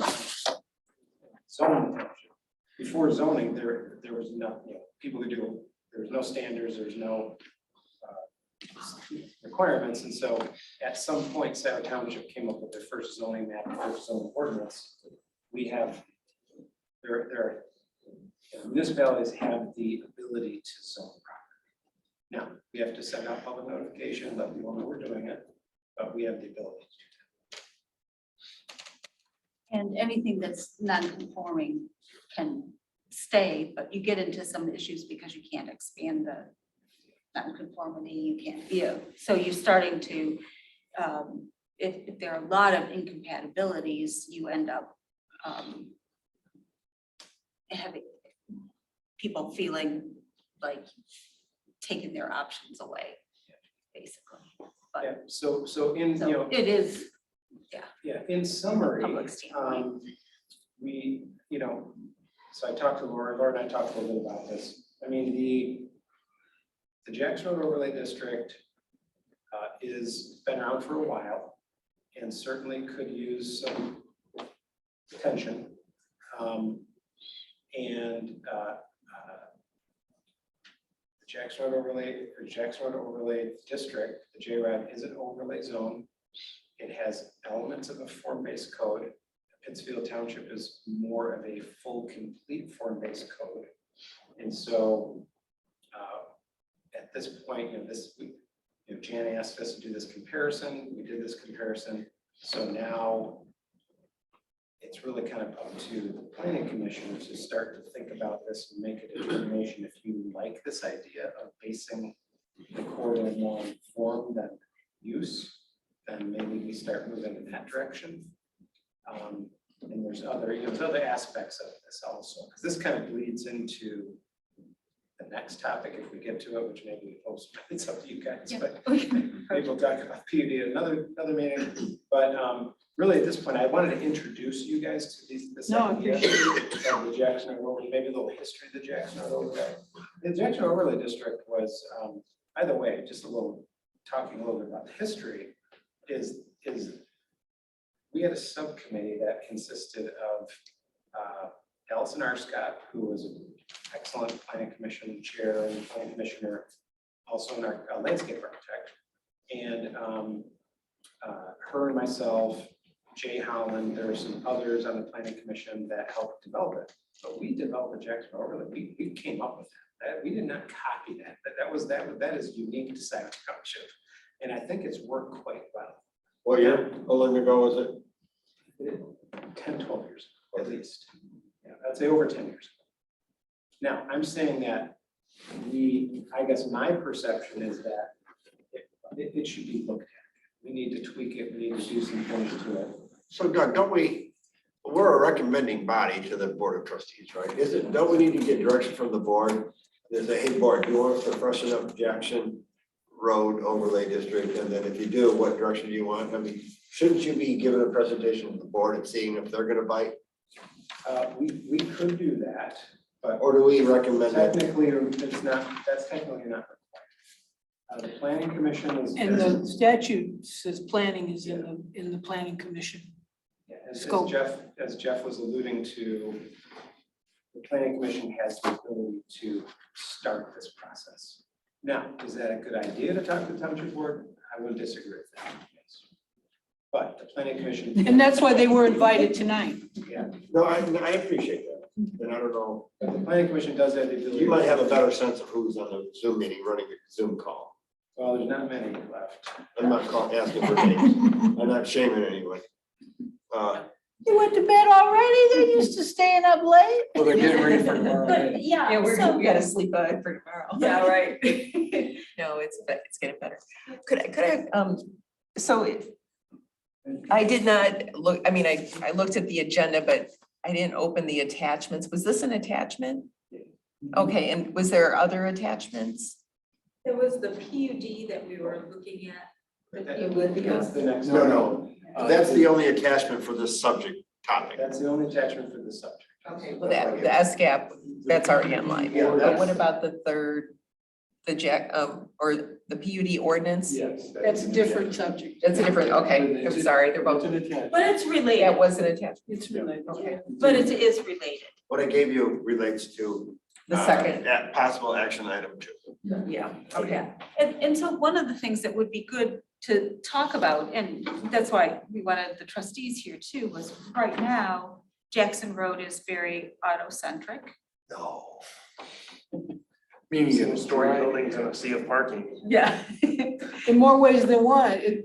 When you say that, dealership as well as travel. Travel, and Car. you know, the idea of if, just a couple things, you know, we, in the master plan, we brought in a multifamily as a, it could be a mixed use and it could be a standalone use. But part of kind of completing that process is looking at what do we need to support multifamily in the Jackson Road corridor? You mean like toilets and REUs? Well, No, I yeah, mean, I'm. That's- Grocery Yeah, store. yeah, wait there. I'm being a little smart alecky, but yeah. we need that. And I don't know if you were here when OHM said we have about 3 to 4 of the same size projects as Woodview Commons left, you know, that we could contemplate in the RAUs without renegotiating the sewer contract. So, but that includes, you know, Jackson Road and Wagner to Liberty kind of, you know, in its, and so, you know, we don't, it's not an ocean of it. But so part of it is, where do we want to concentrate these efforts? Where would it make the most sense to concentrate the efforts? And then what are the other things that we need to bring in, like grocery stores, making it so, and looking at where the concentration right now of density is, and how do we, you know, support bringing more so those nodes become more, I don't know, livable and viable, as opposed to, you know, housing here and Meyer here and, yeah. I would argue that it starts with residential. I think there's a ton of demand for residential in this area, could be off, but house prices are through the roof. Whenever I was shopping for a house, I couldn't find anything in an urban setting. I think that if we start with having more dense residential developments in the Jackson Road area, then the demand for these commercial businesses that will support them will come after that. So I think the first one we build is going to be car dependent, you know, but the next one and the next one after that, we're going to get closer and closer to actually building a walkable neighborhood where you don't have to jump in a car just to go to the hardware store. And I wonder if, Or to grab a instead of sandwich. another store, maybe we should have our urban fresh marketplace on Jackson Road. That way you're dealing with yeah, instead of us putting it somewhere out in the country, that should be down on the Jackson Road corridor. I mean, I just wanted to throw that out there as another, Farmers market. A farmer's market. yeah, farmer's market, yeah. The old country. Every time I drive by it, that's what I think of, is having like an indoor farmer's market for the winter. Farmer Jack's. Well, Oh, no, you're no, talking about the Four Seasons Market that was on Liberty in Ann Arbor, right near the freeway. I don't know, no, but no, the building I'm thinking of is right there by Stabler, and it had the countryside lawnmower. Oh, the lawnmower. Yeah. Oh, so it- countryside. Yeah, it just kind of reminds, every time I drive by that, I'm like, oh, that'd be a perfect place for an indoor That's and a outdoor place, farmer's market. that factory right around the corner from,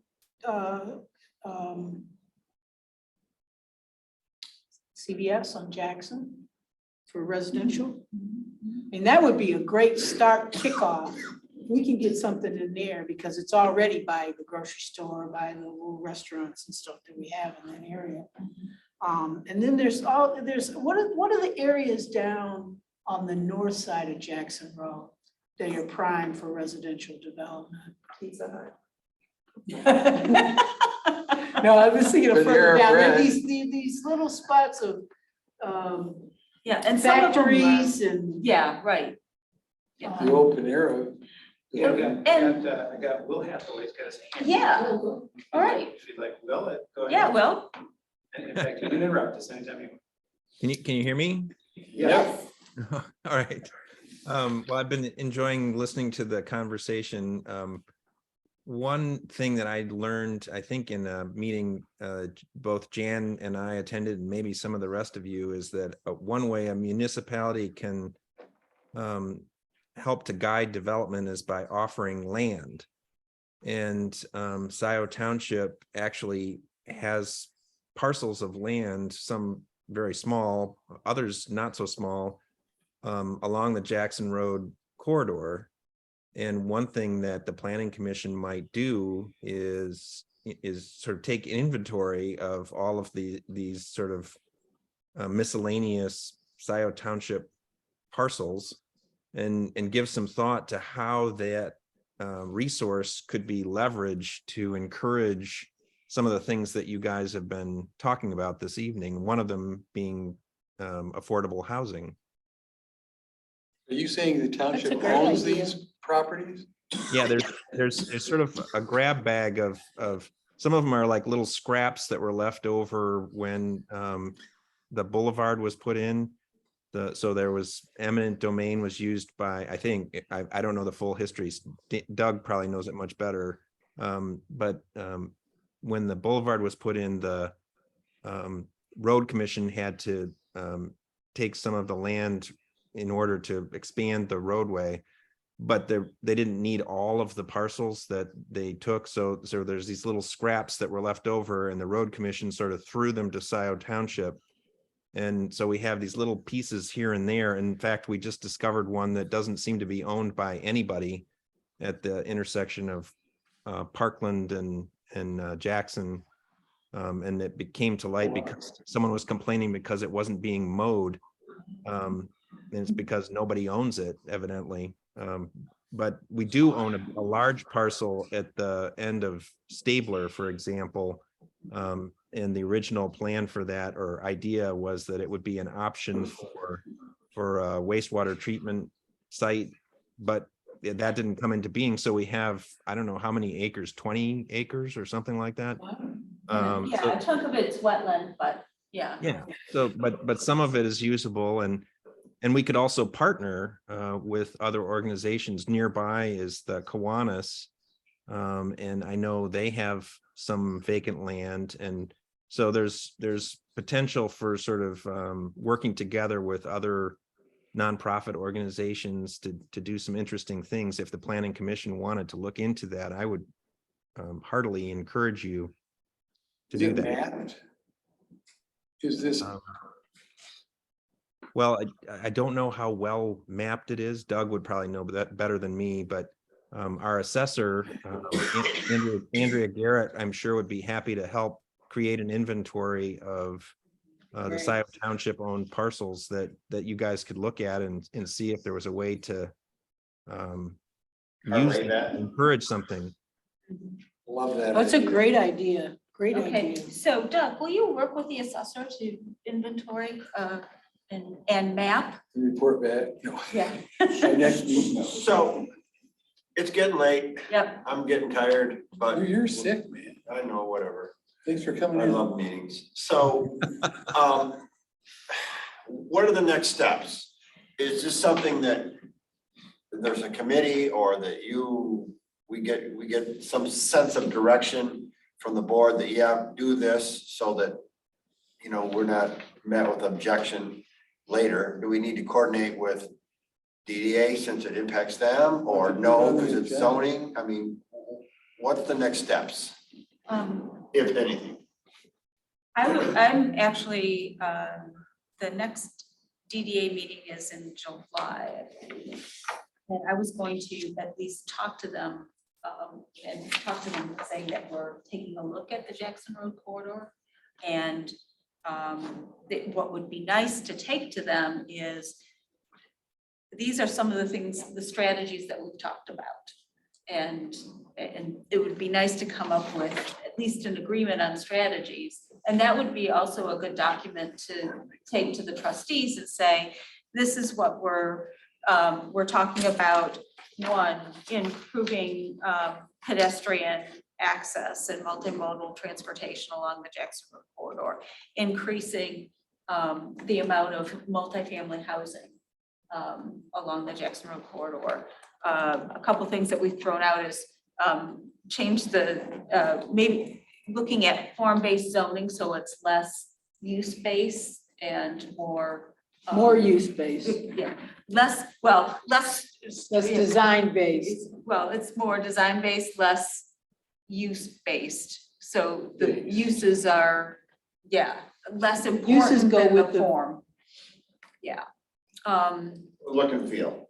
Yeah, So, okay, those are our next steps. Doug's gonna work with the assessor to create an inventory of these parcels. Jan is gonna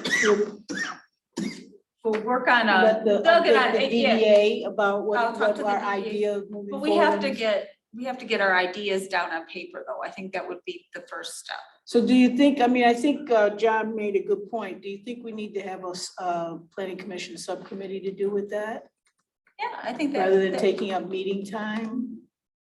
I don't know, I mean, it's the things that we've talked about tonight, which have to do with looking at the form-based pieces of, making it more form-based, the pedestrian access, increasing multifamily. I mean, are there some other pieces that we want to include in that? I think it's moving to less industrial and more retail. Residential. So listen, I'm really for our residents, multifamily on Jackson Road. But we got 1,200 REUs, less what we've already divvied out. How many apartment complexes can we put in there? 3 to 4. Okay. right. So we're working with what we got. No, I We're just know. gonna try to No, create a I'm plan saying- instead of just reacting to each one individually. At some point, we need to take a look at, does 1,200 REUs meet the needs of Scio Township going forward? I think we had a timeline that was shown to us, and I don't have it in my head. Yeah, it's in our minutes on pages, 4, 5, 6, 7. That shows that, in the next couple of years, we're gonna have to be, That's kind of a separate issue, but No, we need to start that process too. not for these 3 to 4 parcels though, No, but we need to plan, into the future, yes, right. yes. Go ahead. Well, these, Wait. oh, sorry. It's okay. So just to be clear, yes, and I want Scio to be proactive, so we're not reacting. So we create our plan and then we only accept the developers' plans that match our plan. They have to meet the code.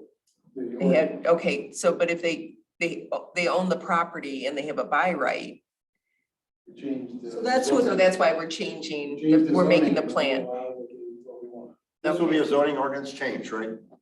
Okay, just to be clear, I'm still learning, so. No. So Okay. instead of an L1 or this or this, it's like build it 3 stories with brick that's this close to the thing and put your parking behind and make it mixed use or whatever. So, something like and that. your uses are this and this in this area, this and this in this area, however we want to set it up. Can you assign a certain amount of REUs based on what that, You can estimate it. estimate? So that way we can kind of map it, like, oh, we're getting close to, we've used up 1,000, we only have 200. And I think part of it is also where we wanna, where the most potential is too.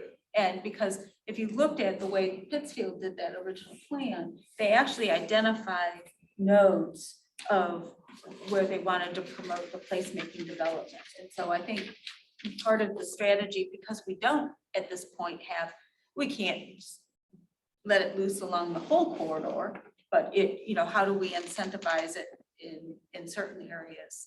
And that also respects the REUs and. That's why Will's idea is a great one, because if we own land, we can dictate what's built there.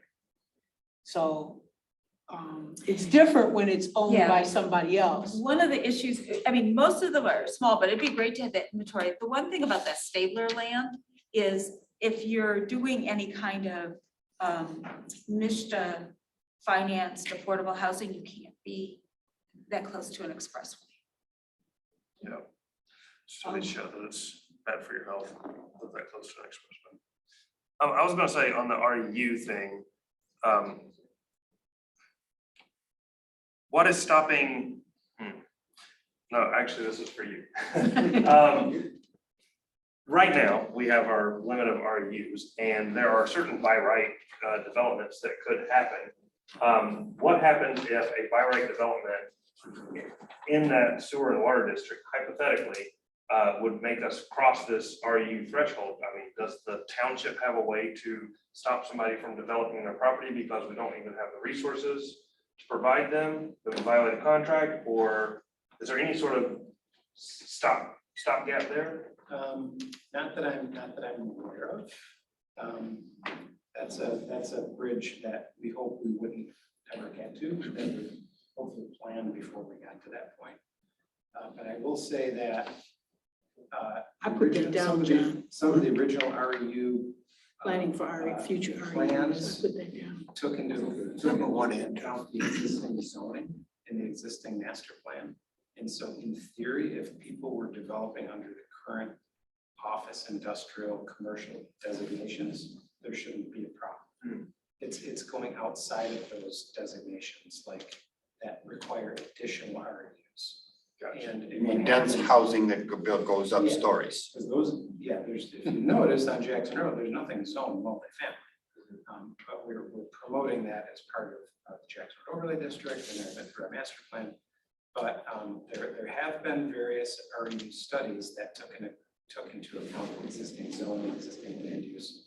And so in theory, there's enough under the way the corridor is currently zoned. So rezoning it though would probably require a restudy of the REUs. And then we could and a look at it. renegotiation. We could look at it that. The problem with the renegotiation, so yes, at some point there should probably be a renegotiation, but that negotiation is with the city of Ann Arbor. And so they are not necessarily, I'll just say, that would be a pretty significant negotiation. Yeah, It's not understood. easy. I mean, they're subsidizing We suburban. give them all the dioxin we can pump underground. Well, so it sounds to me though, it sounds like the horse cart order is zone first, REU plan, negotiate. That's what I heard. Yeah, because any development is based on having the services. I mean, any approval is based on having the services. So you could zone it, but if you don't have the REUs, you can't approve it. Or start bringing in private sewers, and I'm not recommending that. No, not along there. Yeah, and so the other concept for trustees too is with the PUD ordinance is to we're making it more restrictive so that there's no density bonus for PUDs outside of the sewer district. The proposal is to keep the flexibility of the PUDs because it still can address non-conforming. It could be things like that are interesting developments to do, but don't really fit into a specific zoning, because you have and rely more on the density of the current clustering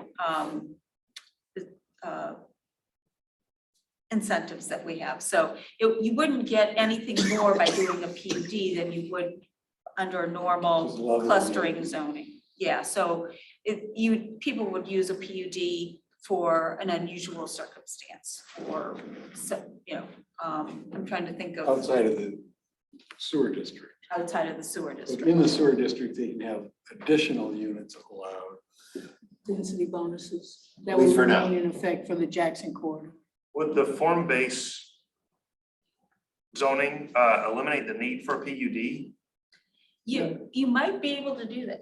I mean, within that area. It could reduce the desire for PUD. If it allowed more uses, it certainly could reduce that. So, And yeah, so I see,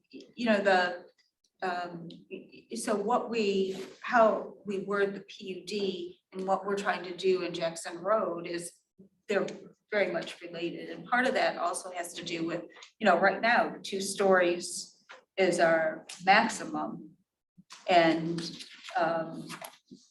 we've had, multiple requests and have approved up to 4 stories.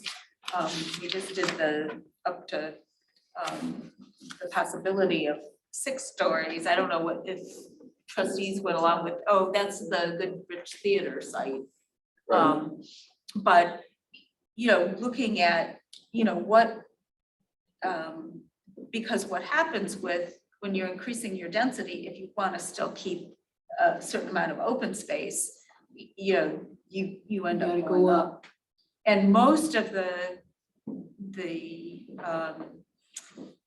if you're gonna do retail, the mixed use where you do retail and then you do several stories of multifamily housing, they're typically 4 stories, 3 stories or 4 stories. That's a really common combination, right? And that also then, as we talk about the open space requirements and the impervious surface requirements, you have less impervious surface if you have a little taller building too. So there, all of those things are like puzzle pieces in how you want to view what's going to happen on Jackson Road. But if we can figure out, sort of the node approach that also provides where we need the pedestrian crossings. So it might also be where it makes sense to have those pedestrian crossings along Jackson Road, because if you have, you can't have bus service if you don't have a pedestrian crossing to get across Jackson Road. It really doesn't work. We got that. You got that? We're on Jackson Road. You don't even, you're not even on Jackson Road, right? Yeah, so I think there are, all of that to make that work well, it really needs, some analyzing of where and, yeah.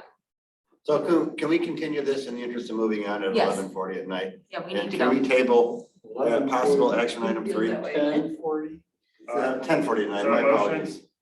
What? Is there a motion? I would, or can we just maybe maybe ask unanimous consent to adjourn or postpone action item 3, the PUD ordinance update on the Jackson Road coordination? Yes. And reports. And reports. I got one report, it's in writing, you guys see it in the packet. My report was the SCAP. We have to approve the minutes. So. Yes. So the action item number 3 and then reports. I would move the approval of the minutes for June 12th. Well, hold on. Can we table number 3? We want to table it, right? Yeah. Go back to it later? We get a motion to. I move to table. Postpone or whatever. I move to postpone. The PUD ordinance update, Yep. Jackson Road coordination And reports. and Second. reports. Well, Second by Commissioner Human. Thank you. Okay, any further discussion? All those in favor, please say aye. Aye. Any opposed? All right. Minutes. I move approval of the minutes for June 12th, 2023. And I would just like to, in the motion, it was the net zero on item.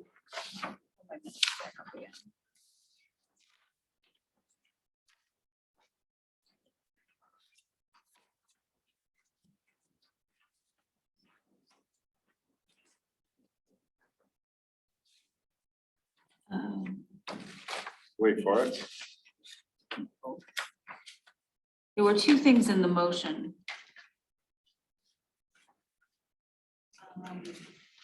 What page?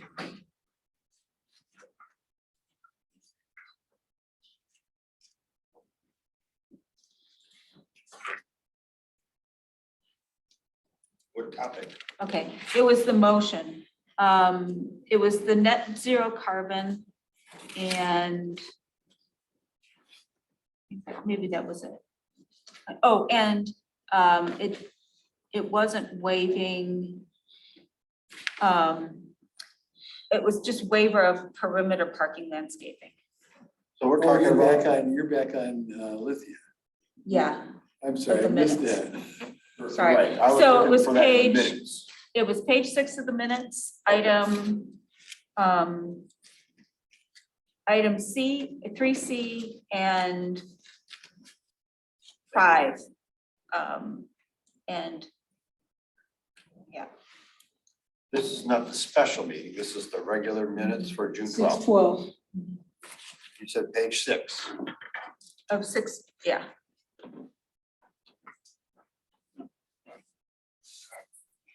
This is the special meeting minutes.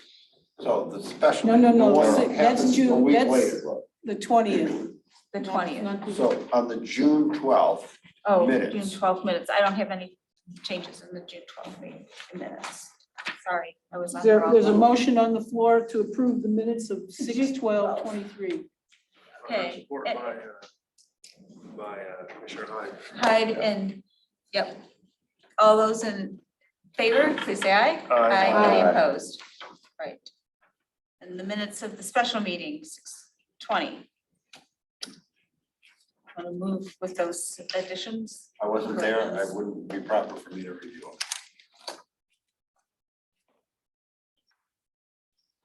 Nobody at once. Do we know what those, have you stated the revisions? Mm-hmm. Okay, I'm so moved. Their support? Support. Okay, moved by Moore and supported by Hyde, so the corrections, and I'll get those corrections to Cheryl. Any further discussion? All those in favor, please say aye. Aye. Any opposed? All right. I'm sure the minutes are, You abstaining? yeah, Yes, I wasn't there. You are allowed. you can vote, but Can vote. that's fine. You can abstain. Just put them down as abstain. Yep. All right. Is there a motion for adjournment? So moved. Moved and those, that was Riser and Human. Okay, any further discussion? All those in favor? Aye. Any opposed? All right, thank you. Thank you, Jillian, for sticking it Yes, out. and Will too. Thank you, Appreciate it. both of you. Yes. Yeah, but you can see how this is, it's really a layered kind of discussion. Thank you, all of you. Thank you, Will, for